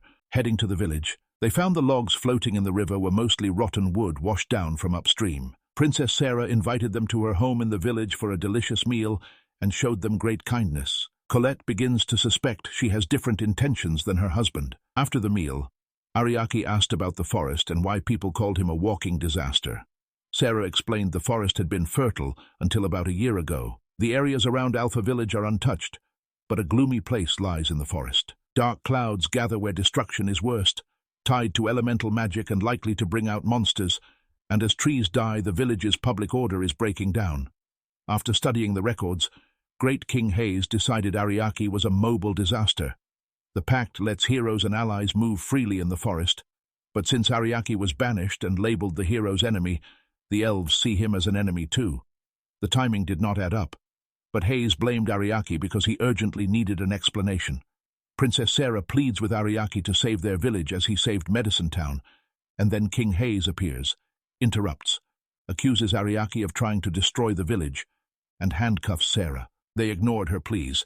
Sarah will be detained briefly until she calms down. Ariake stepped in, snapped the handcuffs apart with one punch, and demanded to speak to Hayes. Ariake's latest move caught everyone off guard, especially Hayes. Hayes was stunned by the audacity of this mobile disaster. Ariake tells Hayes to free Princess Sarah and concentrate on him. Great King Hayes was furious. They questioned Ariake's recklessness, and tensions escalated on both sides. Colette also bristled with fighting spirit, ready to attack the Great King, partly due to Ariake and partly because Hayes ruined their meal. Ariake asks Colette to stay calm while Hayes is puzzled by her aura. After a moment of fear, Hayes regained his composure, decided to capture Ariake to save the forest, and ordered the guards to arrest them. Princess Sarah called from behind and pointed out a way out, so they jumped down from a high ledge and kept running. They kept going until they had put a safe distance between themselves and the soldiers. Sarah's habit of slipping off on adventures was finally paying off. Ariake urged them all to keep moving. Hayes stopped them with his Wind King barrier, blocked them from behind and attacked, saying he originally planned to capture them alive, but changed his mind after they escaped with the princess. His latest barrier is so strong it's more like an attack than a defense, and they cannot survive it. When the move ended and the dust settled, Princess Sarah grieved for her dead friends. Great King Hayes was glad the forest could finally recover. From behind, Ariake said sarcastically that Hayes should not get too complacent. Using his clone skill, he made a decoy. While it was being killed, Ariake used his stealth skill to slip behind the goblins. By then, Ariake realized it would be hard to convince anyone of his innocence, so he decided to surrender. He allowed Hayes to capture him and collect. Ariake asked to be locked in a magical prison that kept magic from escaping, saying that if the forest still died after they were confined, it would prove he was not the cause, and Hayes agreed immediately because he was certain Ariake was guilty. Guards escorted Ariake and Colette to the goblin prison. That looked more comfortable than most of the other houses. They found Princess Sarah was also imprisoned with them. Sarah says she was detained for helping Ariake and Colette escape and holds no grudge, and she even offered to be imprisoned with Ariake forever, which made Colette wary. Colette prepares to find a way out of prison, but Ariake reveals the barrier can also nullify physical attacks, and Colette's attacks may not be purely physical. A way to escape exists if he chooses, and the barrier reflects magical energy so he can use reverse magic. That would cause the barrier to absorb too much energy and collapse. Despite the flawless plan, Ariake refuses to flee until he proves his innocence. He told Colette to be patient, because everything will become clear in time. A week after the roaming disaster was contained, the situation has not improved, as a large part of the forest was consumed by an evil force, and Great King Hayes is investigating and has ordered the area purified to stop further destruction and keep malice from building. Hayes also asked for the magical barrier to be strengthened in case the problem started there. But deep down, he begins to doubt his choices and wonders whether Ariake really caused the disaster. In 10 years on the throne, He had never faced a disaster like this. The logging project brought wealth to the people, and as elves they grew stronger thanks to nature. Hayes remembers someone saying the forest had rejected him and caused the disaster, and he wondered if that was true. Hayes also remembers how he figured out that Ariake was the source of the disaster. Everything fell apart when he heard he had been kicked out of the hero group during his last visit. After careful thought, Hayes decided Ariake wasn't the cause of the disaster. At that moment the ground began to shake, and something huge seemed to be coming. At the prison, Colette complains about how long it's been since they were detained. Released earlier, Sarah says she is trying to prove their innocence, and added that Hayes seems tough on the outside, but really cares about people. When the forest was destroyed, he had to make tough decisions. Ariake says the forest is testing its leader, Hayes. A shock hit them from outside. Ariake confirmed that abnormalities in the forest had increased. The tremors that shook the village were caused by a landslide that buried the village and submerged many houses. The commander ran in to search for Hayes and was relieved to find the great king alive and well. Concerned about the disaster in the village, she says they are trying to rescue those trapped, but few people are working, and the village is in a state of panic. People kept approaching Hayes and expecting him to find a solution, leaving him confused. Not having found his sister and unsure if she was safe, he couldn't think clearly. One resident begged Hayes to rescue his trapped child, while others urged him to evacuate the whole village to protect everyone's lives. Realizing he had caused the forest's destruction, Hayes became depressed. When the landslide hit, the forest likely rejected him. Still, everyone looked to him for the next orders. Determined to save his village despite the forest's rejection, Hayes vowed to lead them through the crisis. Declaring no one would be abandoned, he ordered soldiers to secure the houses and evacuate the elderly and children first. As the soldiers followed the king's orders, Hayes personally rescued a trapped child, bringing relief to the mother. Just when things seemed more hopeful, another landslide began, heading straight for Hayes. His attempt to block it with the Wind King barrier failed, and as he was about to give up, someone behind him stopped the landslide completely. Ariake, the mobile disaster, used powers to stop time, control gravity, absorb shocks, and push with force, activating all four at once to repel the landslide and save the villagers in a bitter irony. Then Princess Sarah and Colette arrived, and Hayes was deeply relieved to find his sister safe. Feeling lucky, Ariake escaped in time, and promising to thank him later for saving the village. Hayes noted they still need to rescue people trapped by the first landslide. Realizing the rescue will take a long time, Ariake activates a muscle-strengthening skill to give the elves extra energy to keep working and lift large rocks from the ground. Soon after, Hayes led the goblin village in an official celebration to honor Ariake for saving them. Ariake did not seek public recognition, but Hayes insisted he stay to be honored. The king also proudly apologized, though it was difficult, for making Ariake and Colette endure all those hardships. Hayes blames himself for poor leadership and believes he caused the disaster. Ariake corrected the king, explaining that the landslide was caused by a buildup of evil energy that occurs when the forest is neglected. Ariake says each tree in the goblin forest must be pruned properly. Thick trees block the sunlight and let the evil spirit spread. Suddenly, Hayes remembered why he had stopped thinning the forest a few years earlier. Babea acted irresponsibly by telling him to stop this. At first, things went well for a few years, but now they are not as good as expected. Hearing this, Ariake blamed himself for not properly advising Babea's group, and even after everything he still felt responsible for the village's troubles. They must leave now, despite Princess Sarah doing everything to make Ariake stay, leaving Colette very uncomfortable. The commander promised to send a report to the kingdom to hold Babea responsible for his thoughtless actions. Ariake said farewell to Princess Sarah and told her she had all the qualities of a good leader. He was convinced that the next time they met, Sarah would be a great leader. They left the goblin forest, while Alicia continues her search for Ariake. Alicia had more experience traveling alone and found it more pleasant than before, but the only person she missed was Ariake, and she wished he were with her on this journey, and while she spoke to herself, her familiar Fenrir appeared, wondering why she claimed to be traveling alone when it was with her. So they continued on, and Alicia said her Ariake radar had picked up traces showing he had passed through the area not long before, and Fenrir agreed the place showed signs of a great power, though Alicia was not entirely sure the mark was Ariake's, but Fenrir noted the power was unusual for a human, similar to Alicia's own, so Alicia asked Fenrir to speed up because they had a long way to go, and Fenrir was astonished at Alicia's boldness in ordering a creature as powerful as it was so casually. At the same time, Bibi's team is running a trial session for adventurers who want to join their group. The test session failed when no notable adventurers showed up, and Bibia still had to fill his squad to take the D-rank quest required by the Imperial capital to get his sword back, while the team also needed a healer to replace Alicia. Elgar said news of Bibia's cowardice may have spread and scared off good recruits, but Bibia's pride got in the way, so he blamed the flyer Elgar had printed and complained that Basta, the porter hired the day before, was a poor choice, though Basta was only hired to support the group, and Bibia's preference for female members may explain his dislike of Basta. Basta, after you arranged the group's luggage, members openly questioned whether to stay or leave, since the flyer clearly called for female members, and they urged Basta to stay, even though the real reason was that he had done a lot of work for surname. Purara entered with 2 guests, and Bebea assumed they had come to take part in the experiment. Someone asked if he was Bibia, and he felt proud and answered yes.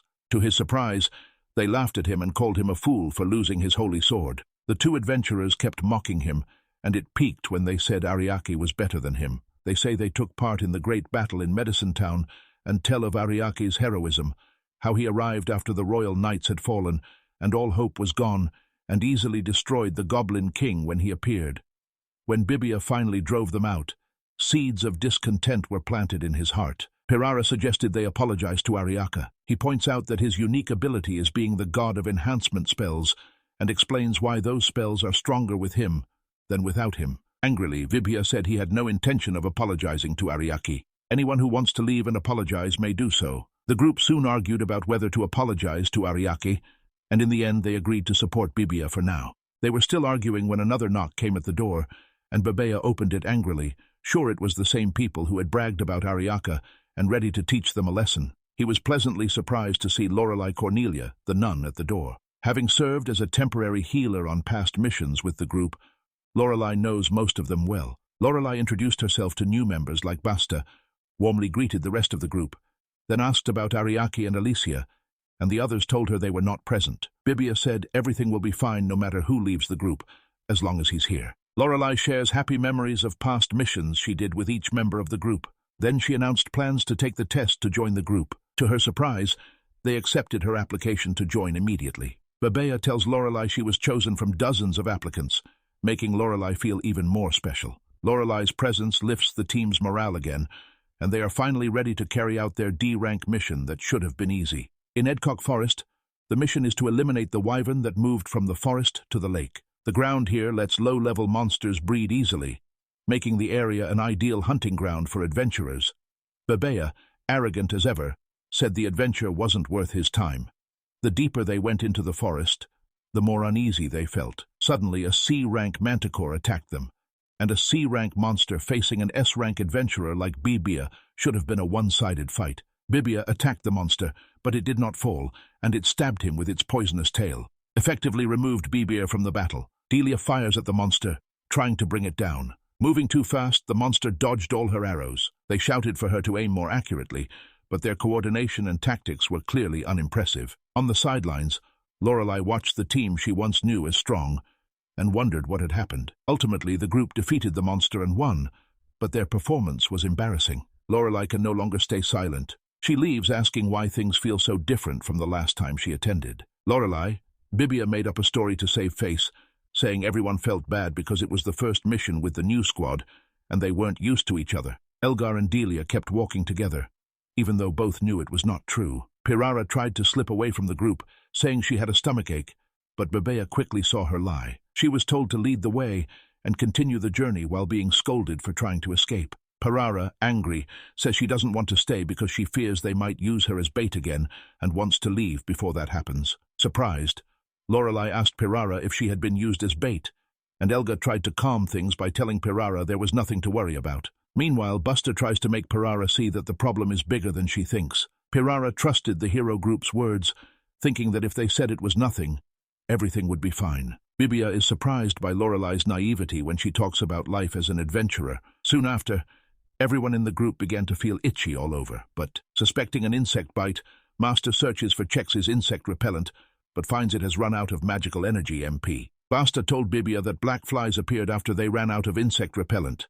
These black flies are magical forest insects that bite people, drain MP, their magical energy, and leave itchy bites.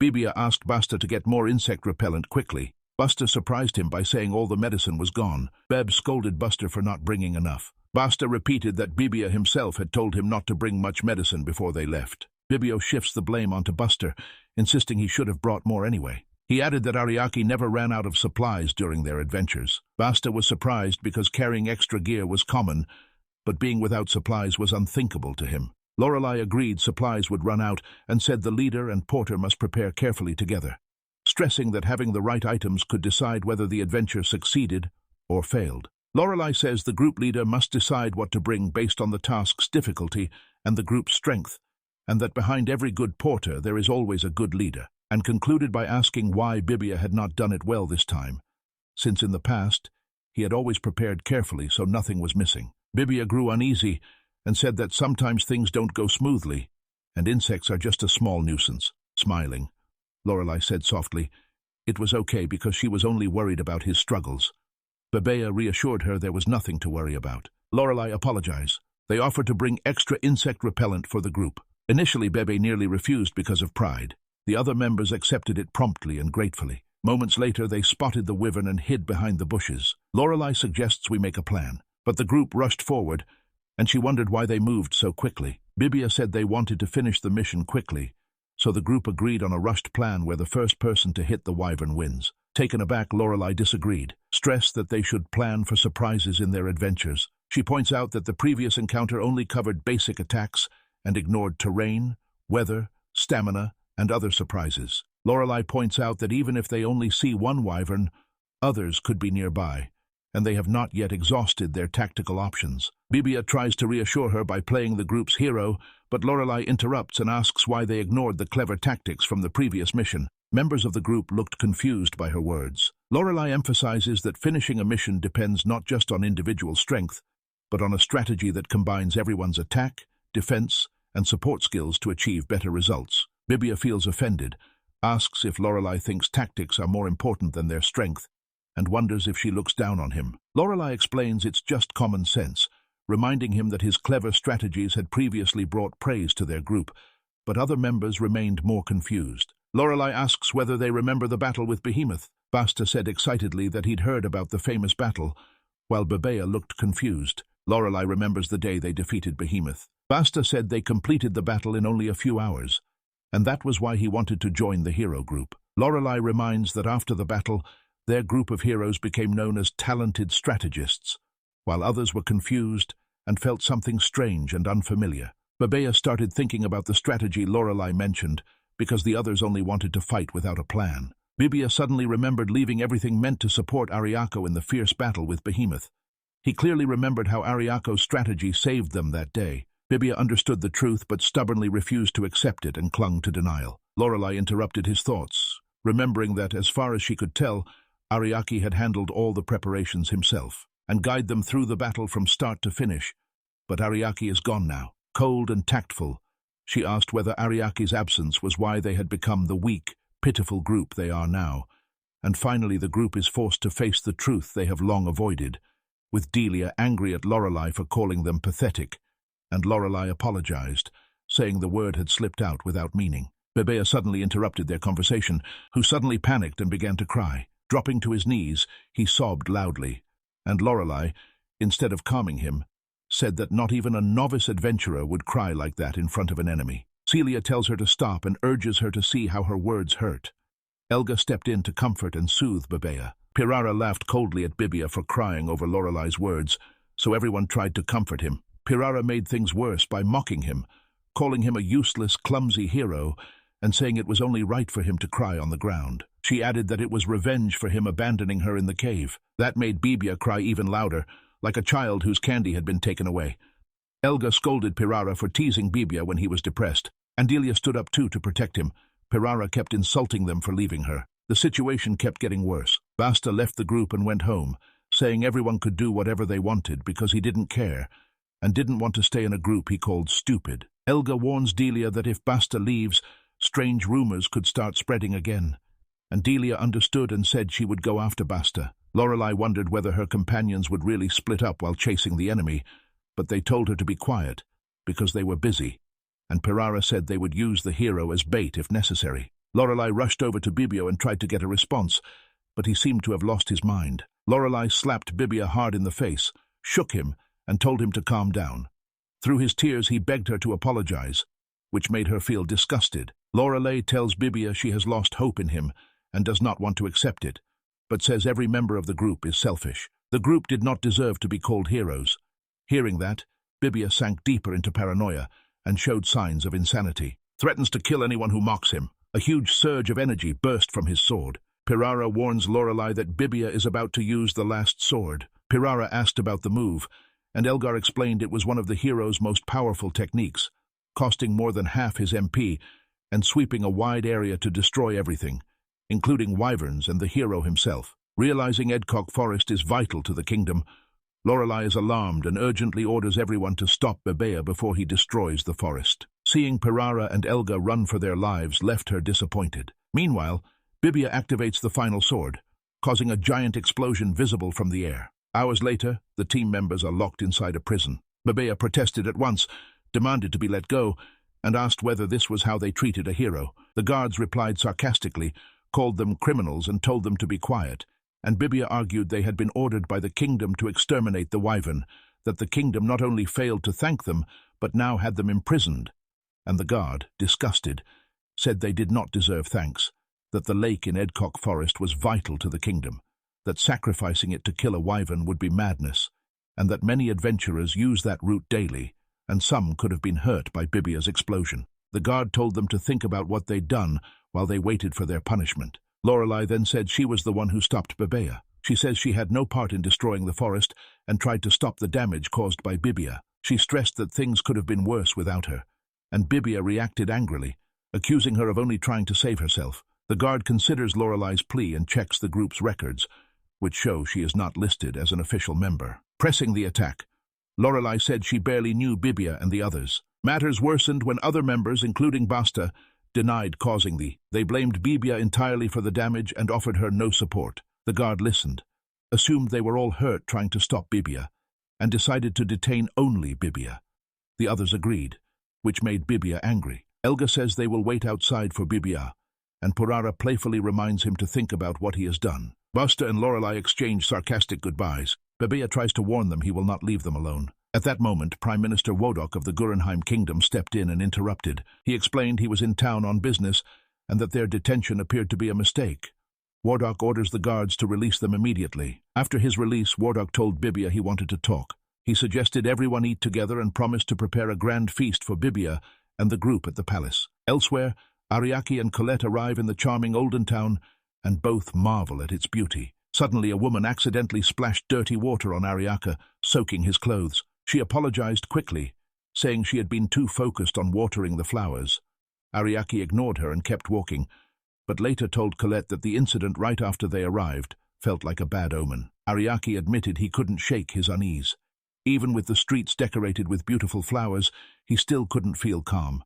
He noticed the town looked unusually neat and tidy, and Colette asked if everything being so clean bothered him. Mariaki said it wasn't necessarily bad, but he wanted to know where the waste went. He saw a shadowy figure run into a dark alley. They were distracted by a crowd that suddenly poured into the street.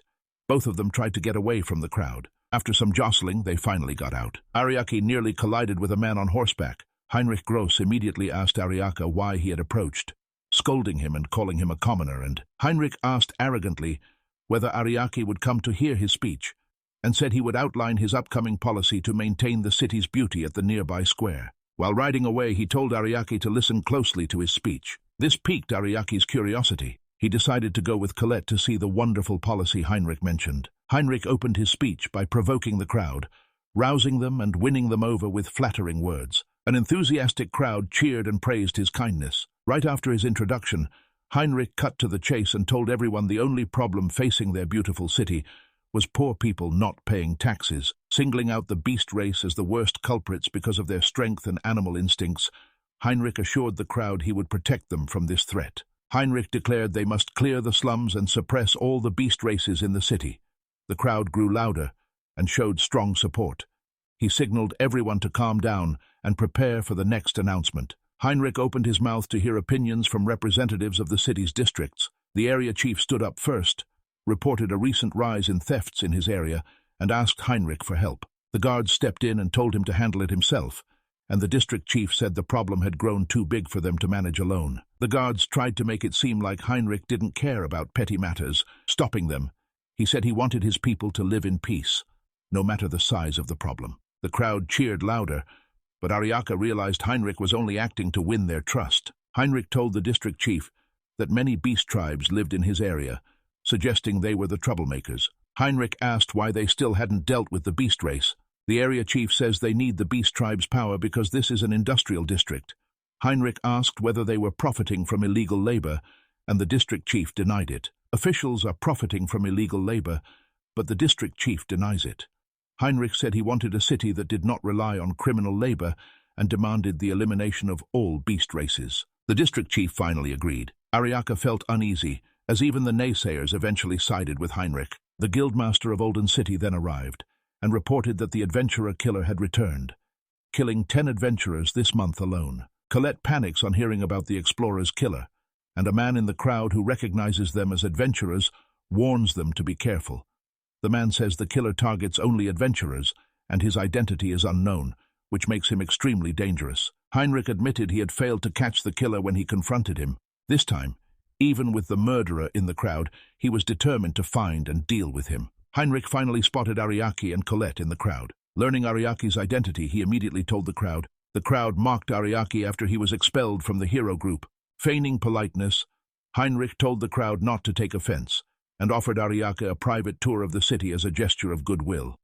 Colette tries to turn down Heinrich's invitation, but Ariaki agrees. He said he wanted to see where the city disposed of its waste while they toured this beautiful city. Ariaka wondered why Heinrich, who seemed so well protected, needed a luxurious sword like the one he held. The guards correct Ariake, revealing Heinrich as a master swordsman. Ariaki asks for permission to touch the sword, but received a reprimand. Apologizing, Heinrich quickly changed the subject and tried to charm Colette with flattering words, but she refused and called him a third-rate politician. Heinrich was angry but kept it hidden, then turned his attention to a poor man who had accidentally bumped into them. Because he blocked the way, the guards attacked him and he begged for forgiveness. Colette tried to persuade Heinrich to stop, but he ordered the guards to deal with the man. Ariaki quietly cast a speed spell to help the man move faster and escape danger. Heinrich remembered planning a public execution for some of the beastmen he had captured. Invite everyone to attend. At the execution site, 2 beast siblings, a brother and sister, are chained and waiting to face their harsh fate. Heinrich's guards treated the 2 but brutally. The brothers made Colette step in, remind them these 2 are just children. Heinrich says the 2 beast brothers openly opposed his policies and must be punished to set an example. Ordering the guards, he had the 2 children stoned to death. Then something strange happened when a mysterious barrier appeared and protected the brothers from the stones. Heinrich turned and realized Ariake was controlling this barrier. Heinrich scolds Ariaka for defying his orders to protect the beast race. Ariaka replies that the only real beast here is Heinrich. Overcome by anger, Heinrich ordered Ariake arrested. He declared he would face death. But before dealing with Ariaka, Heinrich decides to handle the 2 beast brothers first and orders the guards to kill them. When the guards arrived, a sudden impact threw them to the ground and knocked them unconscious. Ariaki understood this magic formed a powerful barrier that destroyed anything it touched, and he knew only one person had that skill. Suddenly, Saint Tess Alicia made a grand entrance. She approached Heinrich and asked what he needed to explain. Her appearance surprised everyone. Approaching Ariaki confidently, she asked the guards to release him. Heinrich speaks gently to persuade Alicia to leave the execution area. Pointing her staff at him, she said the church had told her he was discriminating against the city's beasts, which went against their religion. To Heinrich's surprise, the order came directly from the church. Alicia says Bridgetism strictly forbids racial discrimination. Heinrich openly questioned their faith. Heinrich heard whispers start to spread through the crowd. He insisted loudly that his actions were not discrimination, but punishment for criminals, and that the church had no right to interfere with how he administered justice. After investigating, Alicia found Heinrich had raised taxes, seized people's property, and punished opponents severely. And as the great saintess of the Bridget Church, she declared it her sacred duty to recommend his expulsion from the church. It shocked everyone present. Colette notices everyone getting tense, and Ariachi explains that since brigadierism is the state religion, the church's word is law, and everyone here puts the church above everything. Ariake saw Heinrich starting to worry because he knew that if the church expelled him, he would lose all his power. Heinrich ultimately backed down and said he would only consider releasing the two Beast Brothers. Alicia stepped up to heal the world, the two Beast Brothers' wounds. Alicia quickly catches Heinrich as he tries to sneak away and orders him to apologize to the Beast Brothers and Ariake. Heinrich at first refused to apologize to Ariake, but Alicia's stern look forced him to relent. Embarrassed, Heinrich apologized and left. Once Heinrich leaves, Alicia becomes emotional and confused because she is alone with Ariake for the first time in a long time. The daydream ended when she finally noticed Colette standing behind Ariake. Curiosity getting the better of her, Alicia asked about Colette. Colette introduced herself, and Alicia was surprised because she found Colette adorable and cute.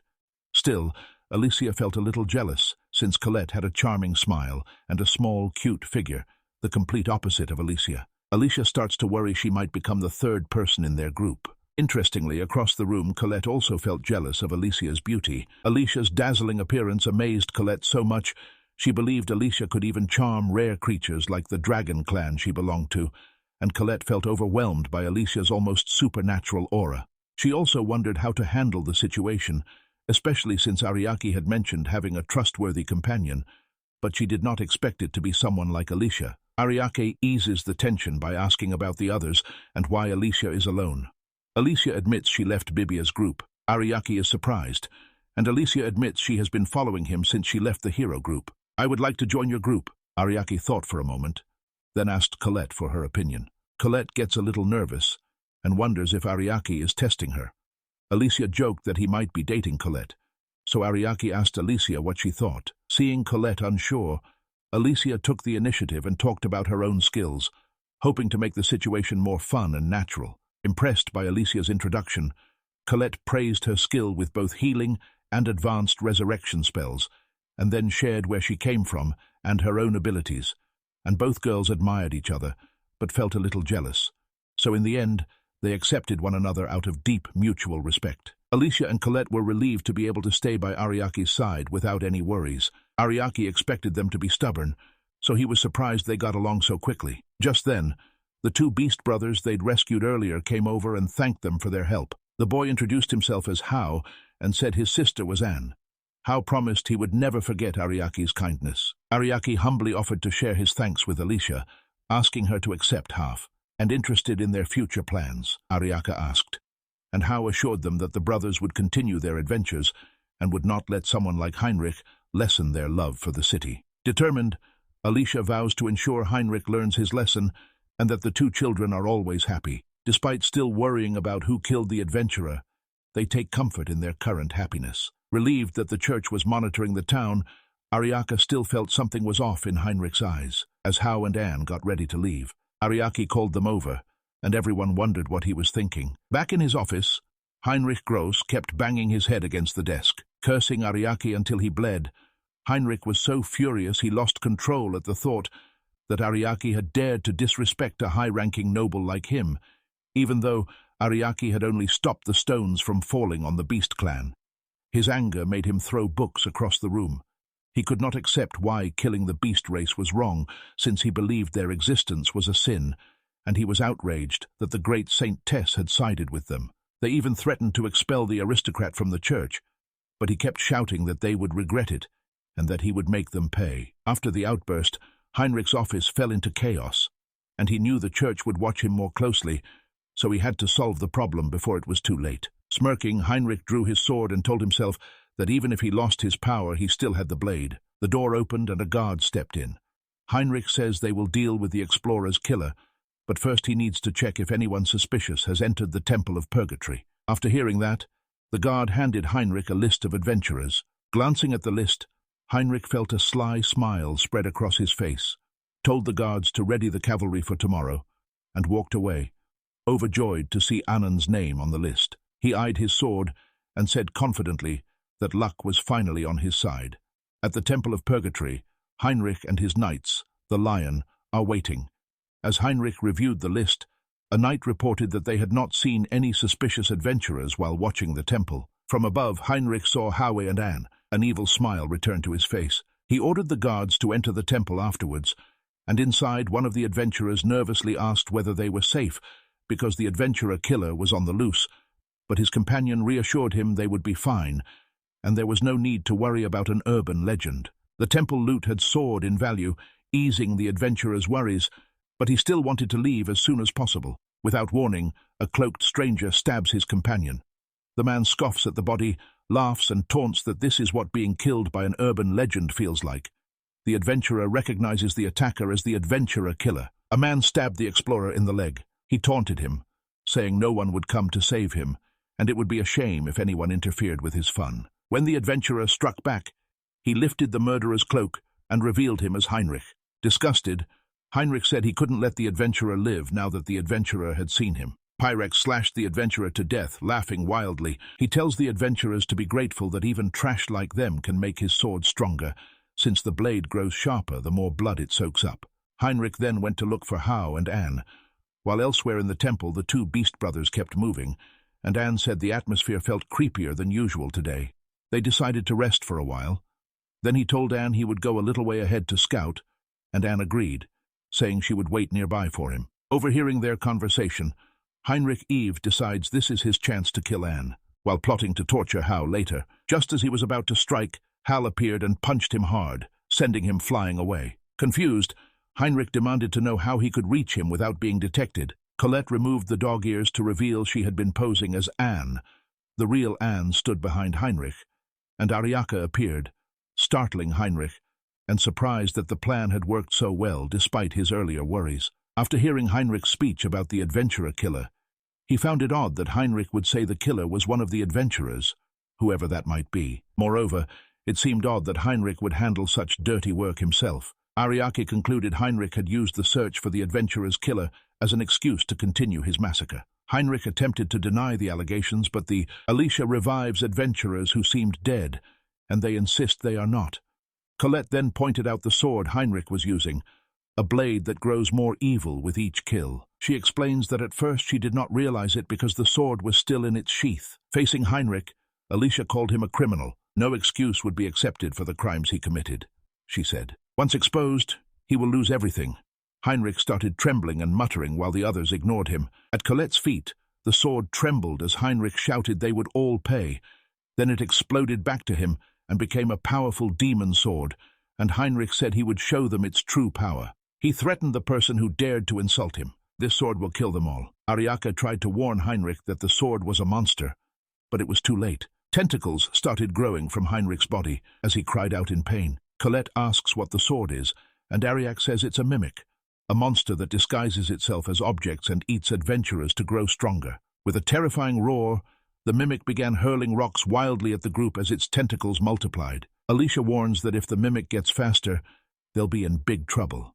Colette was confused because she assumed mimics were low-level monsters. Ariaki says that if it gathers enough souls, the mimic can evolve into a hell mimic, a level 3 SSS monster that is extremely dangerous. The hell mimic unleashed a shockwave that overwhelmed the group of adventurers. Colette, one of the members, said the shock likely knocked everyone unconscious. Alicia realized the monster's attacks were slow, so it might not have fully absorbed Heinrich. After ordering the other adventurers to fall back, Ariaki tells Colette. Alicia got ready to fight. At first, Colette was a little upset because the plan seemed to be only to hold the monsters back. Ariaki makes it clear he will destroy it and pledges his full support, and Colette and Alicia become excited, confirming that with Ariaki at their side, they cannot lose. Ariaki warns them not to overdo it or spread out too far, or his buffs may not have time to take effect. How did he tell Ariaki he would help evacuate the others? That's the best I can do right now. Ariaki put his hand on Hao's shoulder and reassured him he was a far better adventurer than he realized.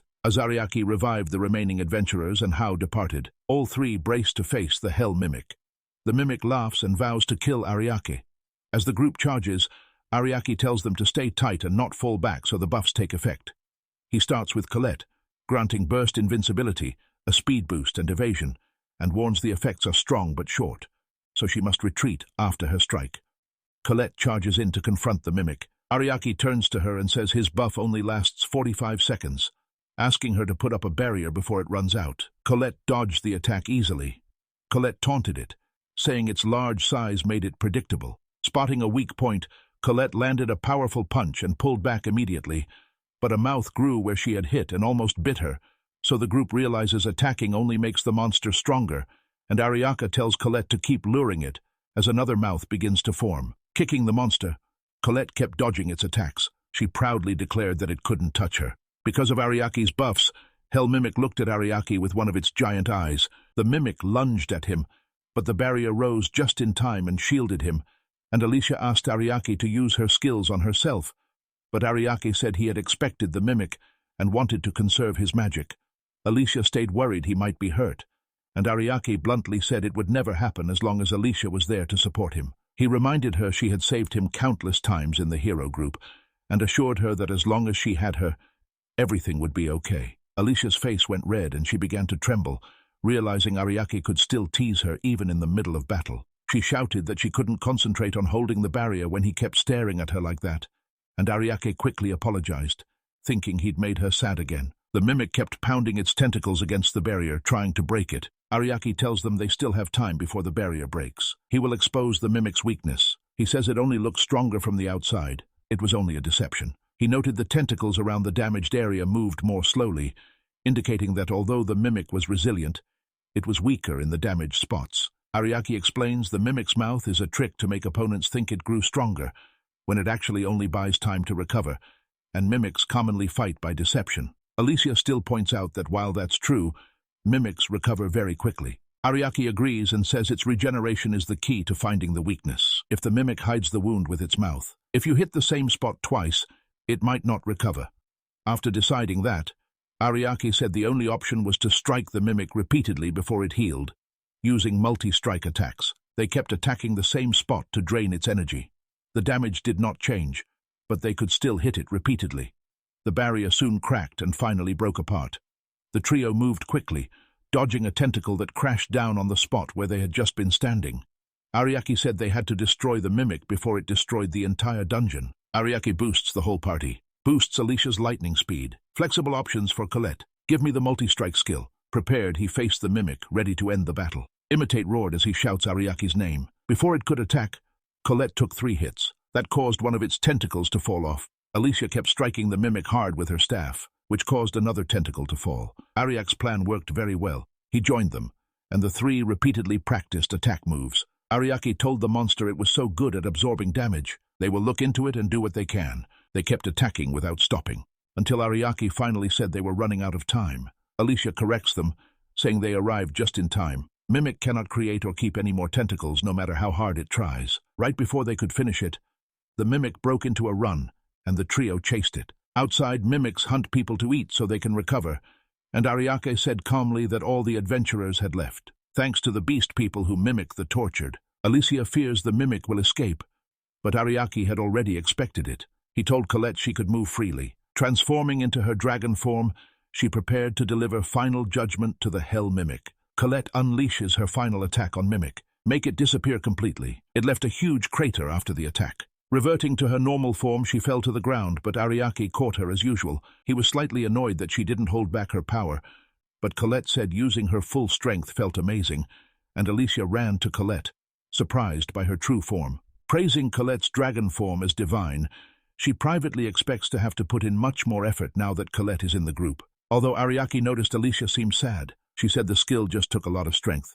Colette is still thrilled that the battle went so well, and Alicia agrees, saying it's all thanks to Ariaki. Ariaki insisted it wasn't true, saying his skills only worked because of his excellent teammates, and they would have lost without them. Sighing, Alicia says that although conflict remains between the beast tribe and the townspeople, at least they have dealt with the adventurer killer. Later she told Ariaka she did not believe Heinrich acted alone and might have been controlled by a mastermind. Colette wasn't too worried and told everyone they could find out later. They should enjoy the moment now that the case is solved. Back in Oldentown, Ariaka and his friends were welcomed as the heroes who defeated Heinrich.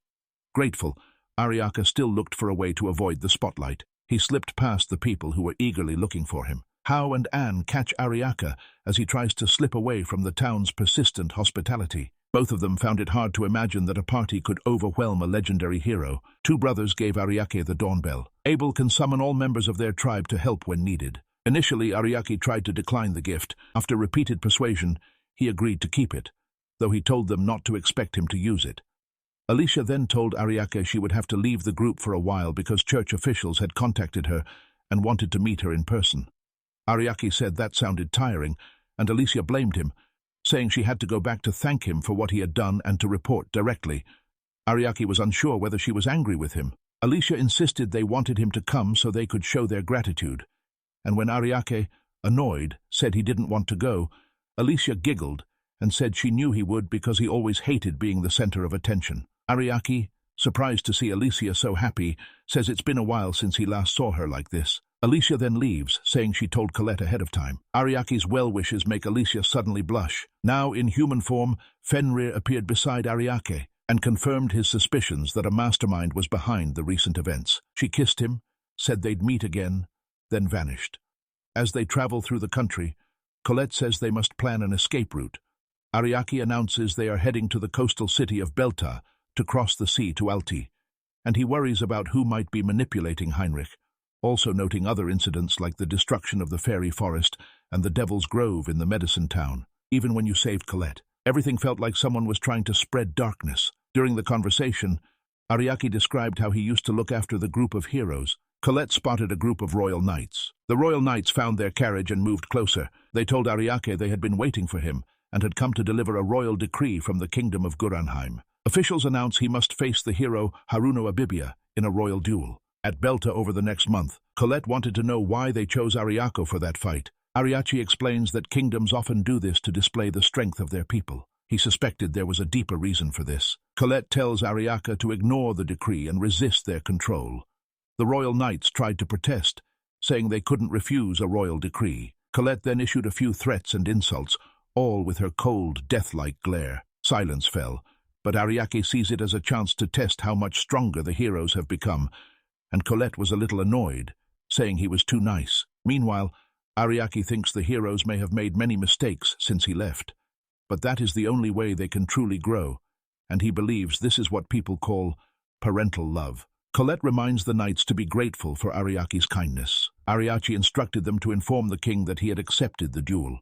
At the Wardock mansion, Bibia was stunned to learn he had to duel Ariake. Sipping his tea, the Grand Chancellor asked whether he would accept the duel. Meanwhile, he chuckled, because he had once feared the wine and food parties were only bait to force him into a terrible mission. Bibia assured the Grand Chancellor he would win without worry. Delia cuts in, saying she is strong enough to defeat someone as weak as Ariake. Elga said Ariake was too soft and lacked muscle strength. Pirara just bit into the sweet candy. She was just saying she really wanted to put Ariake in his place. Suddenly, a young girl spoke up and asked why they seemed so comfortable in that situation. She warns they'll need to be better prepared when facing someone like Ariake, who saved Medicine Town from Devil's Grove. Bibia immediately turned to Lorelei and called her naive for believing the rumors, insisting the kingdom's knights had saved the town. He checked the Grand Palm Seal for confirmation. The Chancellor said calmly that it was only a public statement. The Chancellor told Bibia he could not say more out of respect for his position. After a brief pause, Pirara said the adventurers only won because they were so strong,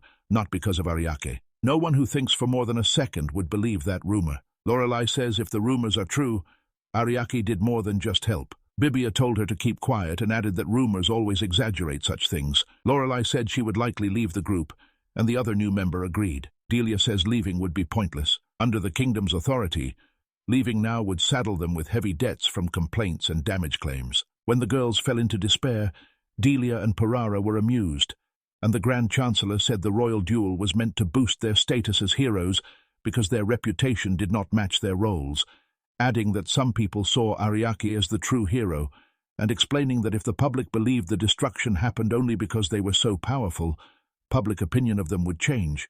And Bibia then crushed his wineglass and said Ariake was weak and that he did not care about matches with an obvious outcome. Still, he is willing to carry out justice like a hero. Bibia firmly believes Ariake's hero status is a lie he told himself, and that he was only trying to get revenge after being kicked out of the group. Telling the Chancellor a royal duel sounded interesting. He accepted even though he was sure how it would end. Rising from his chair, the Grand Chancellor told Bibia he looked forward to the fight. He paused and told Bibio there was one more thing to do. Walking to the door, he called someone in. A boy holding a spear, he walked in and introduced himself to the group of heroes as Lacri. The Grand Chancellor explained he wanted Bibia to accept Lacri and have the boy become a disciple with a group of heroes, which surprised and annoyed Bibia because the boy is not a girl. Bibia then asked the Grand Chancellor to find someone else to care for the boy, but he insisted no one else could take on the task. Lecrae wields the holy spear Briannac. Only Bibia, who had a holy weapon, could be trusted to train the boy. Reluctantly, Bibia led Lecrae to the open field and began training her. Lecrae spoke warmly and gratefully, thanking the hero for the honor of being taught by him. Bibia replied coldly, telling Lecrae to drop the formalities and begin the training immediately. Lecrae charged at Bibia, sword in hand. A slight movement by Bibia made Lecrae miss her target and fall to the ground. Lecrae stood up quickly with unwavering determination and said he had only just begun and was not finished. The attacker charged at Bibia again, and he could not hide his discomfort as he braced for the expected attack. Nearby, the hero group of Elgar, Delia, and Pirara sat around a table playing a relaxed card game. As usual, Lorelei grumbled that they chose to relax, instead of doing something more heroic. Delia replied lightly with a joking excuse, saying they were just taking a break and calling it training, and Lorelei reminded the group that to meet Ariachi again for the upcoming royal duel, they must travel to the coastal city of Belta. But their current activities look more like fun than preparation. Pirara sighed in exasperation and complained about Lorelei's constant seriousness, still unable to understand why everyone treated Ariachi as a serious rival when she was not ready to see him that way, and Buster, ever the rational one, reassured Lorelei there was no need to worry because everyone was determined. At least Lecrae seems more reasonable about the whole thing. Lorelei admitted she was worried about Lecrae's calm demeanor. In the training area, Lecrae and Bebea continued their training session. Somehow Lecrae had lost her sword, which was now buried deep in the ground, and with an embarrassed but sincere expression he said he would retrieve it and return to the match. Bebea remembered his first talk with the Grand Chancellor about Lecrae, when he learned that Lecrae had the holy sword Briannac, and the Chancellor charged Bebea with training him to be a hero. The great Chancellor warned that Lecrae's power could eventually surpass the hero's. Now, when Bebea watched Lecrae, he could hardly believe such a scenario could happen. Lecrae's movements were simple, slow, and very predictable. Bebea was left wondering how his strength could surpass that of a seasoned hero. Bebea grew upset remembering the conversation with the Grand Chancellor and decided to use Lecrae for training, beat him, and then throw him out. Lecrae returned innocently with her spear. Arrogant Bebea immediately started bullying him. Lorelei interrupted, accusing Bebea of attacking Lecrae without warning. Bebea countered that a true warrior should never drop his guard in real combat. Lecrae thanked Bebea for what she had taught him. He said he was ready to resume the training. Lorelei is concerned he's pushing himself too hard. Bebea continues to intensify her training to take down Lecrae.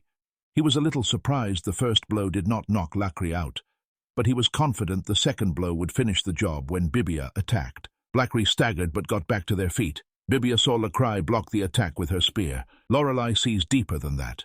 Lecrae deliberately redirected the impact and used her armor to absorb the rest in a split second. Her anger grew, and she intensified her training, while the other members of the hero group began to consider intervening. At last, Lecrae collapsed to the ground, battered and coughing.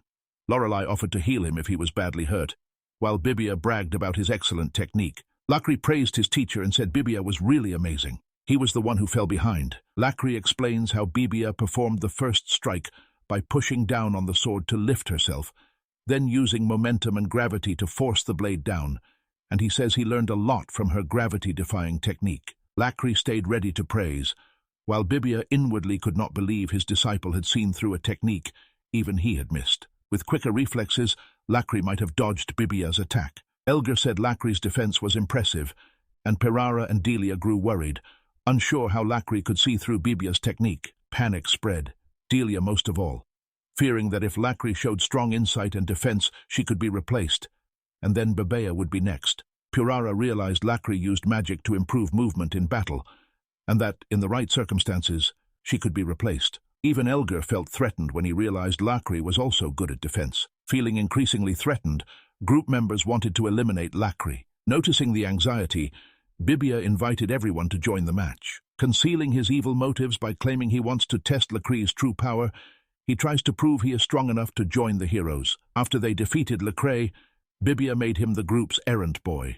Lorelei rebuked Bebea, but as usual her words had no effect. Lecrae admits he is weak, and was only recently chosen to wield the holy sword, so he is still an amateur fighter. Lorelei insists otherwise, but criticism from others overwhelms her. Bebea even said Lecrae's sword was just a useless accessory, and the boy tried to protect himself. Bebea finally announced he did not need someone so worthless and difficult and expelled Lacri from the group. Frustrated and defeated, Lacri ran into the woods. Unaware she had wandered into the villain's territory, Lacri was quickly asked to hand over her expensive sword. Backing away, he fell off the cliff. Despite his injuries, Lacri realized he had to get away because he might be in enemy territory. Fortunately, he had some healing potions Basta had prepared to mend his wounds and keep him moving. Pursued by mountain bandits through their territory, the situation looked hopeless for someone like Lacri. He refused to give up without a fight. The robbers followed close behind and admitted Lacri was surprisingly agile for a wounded man. He hid, but could still hear their voices, and hated that he had been so careless to run into the bandits as soon as he reached the village. After the fall, the pain left him exhausted and dizzy. Only one healing potion remains. Lacri heard more robbers approaching. He realized he needed to recover quickly. Before she could gather her thoughts, a robber spotted her and reached for her beautiful sword. The robber warned his accomplices Lacri was very agile, and fighting from a distance could be dangerous, and told them to surround her so she could not escape. Many of them appear. 30 people face off against one young girl, and Lacri doesn't stand a chance. Now the truth comes out. Lacri is actually a girl. The Kelberg family produced the bearer of the holy sword, bringing great joy. They chose Lacri over his brothers. Her father believes only men can wield this sword, so from the day Lacri was chosen, she was treated like a man. A haircut and new armor marked a proud moment for Lacri, the family's youngest daughter. Chased by robbers, she vowed not to let them take her beloved sword. If they wanted it that badly, they would have to get past her body first. Lacri gets ready for a confrontation, planning to block attacks whenever she can. If that wasn't possible, she'd keep them from cutting too deep. Avoiding fatal injuries would be enough. Targeting the bandit leader, she planned to use him as a shield. Lacri's efforts soon proved hopeless when she was defeated, and her sword was about to be taken. One of the robbers said she had fought well, but it was time for them to leave. Suddenly a hero appeared, and the bandits fled. He got Lacri's sword back before the robbers even noticed. Lacri stared in surprise at the person who had saved her. His hand reached out to help her up. He then introduces himself as Ariaki, asks her name, and she answers. He said she could explain her mishaps later, and that the antidote he'd given her had worked, so she would soon be able to move again. Lacri wondered when he would give her the antidote. A robber rushed forward to grab the sword, but Ariaki quickly knocked him down. The punch hit so hard the robber flew straight into his accomplices, making a loud crash. Surprised by the punch's power, which felt like the strength of 10 people, Lacri asked whether he used multiple skills at once. Ariaki admits he has, and wonders how she could have realized it. It's not over yet. Another robber seizes Lacri and holds her hostage, threatening to kill her if Ariaki moves. Lacri felt miserable that Ariaki had rescued her only to be kidnapped again. Ariaki put 2 and 2 together and quickly realized Lacri had a slow-motion skill that let her watch enemy attacks in detail, so she could tell he had actually struck 10 times with a single blow. Ariaki urges her to focus on her skills. At first it was difficult, but after she pulled herself together, she broke free from the robber, retrieved the sword, and told Ariaka excitedly that the robber seemed to be moving in slow motion. He asked whether she won because of his help. Ariaki tells her she has just discovered a new power that works through her eyes. She only needs to track the enemy's movements with her spear when defending or dodging. Bandits kept attacking, but Lacri followed Ariaki's advice, focused, and watched the enemy's movements slow. That allowed her to move with precision and behead the bandit leader. The remaining men panicked and fled, and Ariaki told Lacri he had set a trap to catch them all. His mission, destroying the bandits, was the goal, and herding them into one spot was easier than letting them scatter. He apologizes for accidentally drawing her into his mission, but Lacri is too fascinated by what came from their meeting. Ariaki revealed her hidden power to Liqueur and taught her how to use it. Deep down she wanted to become his disciple. A sumptuous feast was served, making people wonder about the reason for the celebration. The waiter said the party was to show gratitude because they had dealt with the robbers. Lacri noted the amount of food, but Ariaki ordered 5 more servings of grilled meat. The waiter made a joke that felt like something from Oliver Twist. Lacri was surprised and asked whether he really needed that much. Ariaki explained he had friends coming later and needed more food. Lacri admired her companions for having such appetites and called them wonderful. As they talked, Lacri told Ariaki about the mishaps and hard times she had experienced. Ariaki learned Lacri had been kicked out of the hero group. Lacri was surprised to learn Ariaki had been kicked out as well. She couldn't understand how someone so extraordinary could end up in that situation, yet saw herself as incompetent and deserving to be kicked out of the group. Ariaki asks whether she truly believes she has no talent. Lakri confirmed, explaining this was how the rest of the group treated her. Without proof, she insisted they were right. And when bandits attacked in the mountains, her survival depended entirely on Ariaki arriving at the right moment. Lakri realizes that being chosen by the sword doesn't automatically make her talented. Ariaki tells her that wielding a sword demands true skill, and a sword means nothing without the ability to use it. He said he was surprised the first time he held her hand, because her body was slim, but her hands were covered in calluses. He praised her, calling it proof of her effort. Lakri works to make up for her inexperience. Taking Ariaki's hand, she says she's trying, which shows real resolve, and she never backs down from a fight. Surrounded by bandits and taken hostage, she remained resolute. She chose to trust him and fight. That tenacity is the mark of an ultimate warrior. Ariaki still wonders why Lakri feels worthless when she clearly is not. Lakri cried over the weakness that had haunted her. She remembered the gossip. People said she was too weak to be the chosen one, and had no special skills. Despite fighting alone and being rejected and despised, she chose to keep going without regret. She desperately wanted to become stronger, and then Ariaki appeared and noticed her effort. He called her a warrior. This shows that all her efforts have not been in vain. Still crying, Lakri expressed deep gratitude for Ariaki's kindness, and he gently told her it was too early to cry. She still has a lot of potential he needs to help her discover. Ariaki said she used her ability to see that he combined 10 skills in one punch. Riley brushed it off as insignificant, saying she only noticed because her dynamic vision was slightly better. The memory of helplessness during the group's earlier attack led by Babia made that hard to accept.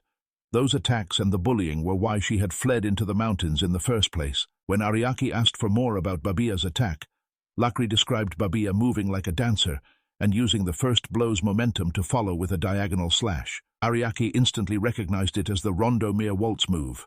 That reminded Lakri that Ariaki had once been a member of the hero group. Lauren de Mere Waltz is clearly a complex, high-speed skill beyond ordinary understanding. Lakri is not an ordinary person. She understands it at a glance, and their conversation is interrupted when a cheerful Colette appears. She had always clung to Ariaki, so her brief absence felt strange, and she apologized for being away so long, while reassuring him she was back and he need not worry. Then as soon as she saw Lakri, Colette shouted loudly, asking who this was. Lakri stayed polite and introduced himself, and Ariaki added that Lakri had helped him kill the mountain bandits, while Lakri humbly said it was Ariaki who had saved her life. Though away only briefly, Colette was impressed to learn that her master had been busy being a hero. Colette grew jealous when she doubted Lakri admired Ariaki, and as she began to introduce herself, a waiter arrived with the 5 grilled meats Ariaki had ordered, interrupting her. Colette then focused on the dishes Ariaki had picked out for her and ate greedily, prompting Lakri to remark on her charm and energy, and after the meal, Ariaki told the 2 girls they needed to continue where they'd left off, but one of them did not understand why they had to go that far. Colette felt full and sleepy but remained curious about what they would do next, and Ariaki updates her about Lakri, saying they are here to test her abilities. Ariaki said he wanted to see Lakri's abilities firsthand and asked her to perform. Feeling a little embarrassed, Lakri knew Ariaki was eager to see her use the spear. She announced she would demonstrate basic fighting moves. Ariaki cut in and said he wanted to see the Lauren de Mere Waltz skill, which she had seen only once but memorized quickly. Ariaki asks Colette to be Lakri's sparring partner, and she agrees. She doubted Lakri could repeat a skill she'd only seen once, and felt it was a reckless move. Lakri says she can finish the job with just her spear, but Colette remains skeptical. Lakri started moving, bumped into things and made a lot of noise, and finally sat down, saying she could not keep up with Colette's pace. Ariaki praised Lakri for doing very well, noting that Babia had practiced that skill for many years, and it was impressive that Lakri could recreate it. Ariaki watched Lakri during the process and realized she had another special ability called mirrored mastery. It lets her pick up others' habits and movements and learn offensive and defensive techniques just by observing. In other words, Lakri is very good at copying skills. Colette still said Lakri only copied, but Ariaki insisted that was not the whole story. This ability lets Lakri spot weaknesses or loopholes in an opponent's technique and craft the perfect counterattack. Once she sees an attack, she will never lose to it again. The experience makes Lakri realize she excels at dodging and defense. Her body responds instinctively when she copies moves thanks to kinetic vision. Not using her powers to attack can make her seem weak, but if she uses this skill well, she will become a formidable warrior. Lacri realized she had to use her instinctive defense in her attacks. If her body learned to avoid on instinct, it could also learn to attack. That would take time and serious training, and Lacri bowed deeply to Ariaki in gratitude, saying she had once felt lost after the hero group abandoned her, but Ariaki had been the one to encourage her to grow stronger. She vowed to do her best to make it happen. Ariaki smiled and admired her spirit. He asked her to join his group. Colette welcomed the idea of a divine weapon at her side, since it would help in the coming battles, and she looked forward to friendly contests with Lacri so they could grow together. Lacri became very excited and asked whether the invitation meant she would become Ariaki's disciple. Ariaki laughed and reminded her he was retired. If she truly wanted it, he would agree, especially since she wielded a divine sword. Now that Lacri is his disciple, she must begin training and master her mirrored mastery skill. Ariaki said Lacri's progress in the mountains was impressive, and that there was no better way to train than real combat. Ariaki invites Lacri to join them in the upcoming royal duel, giving her a prime chance to train and prove her abilities.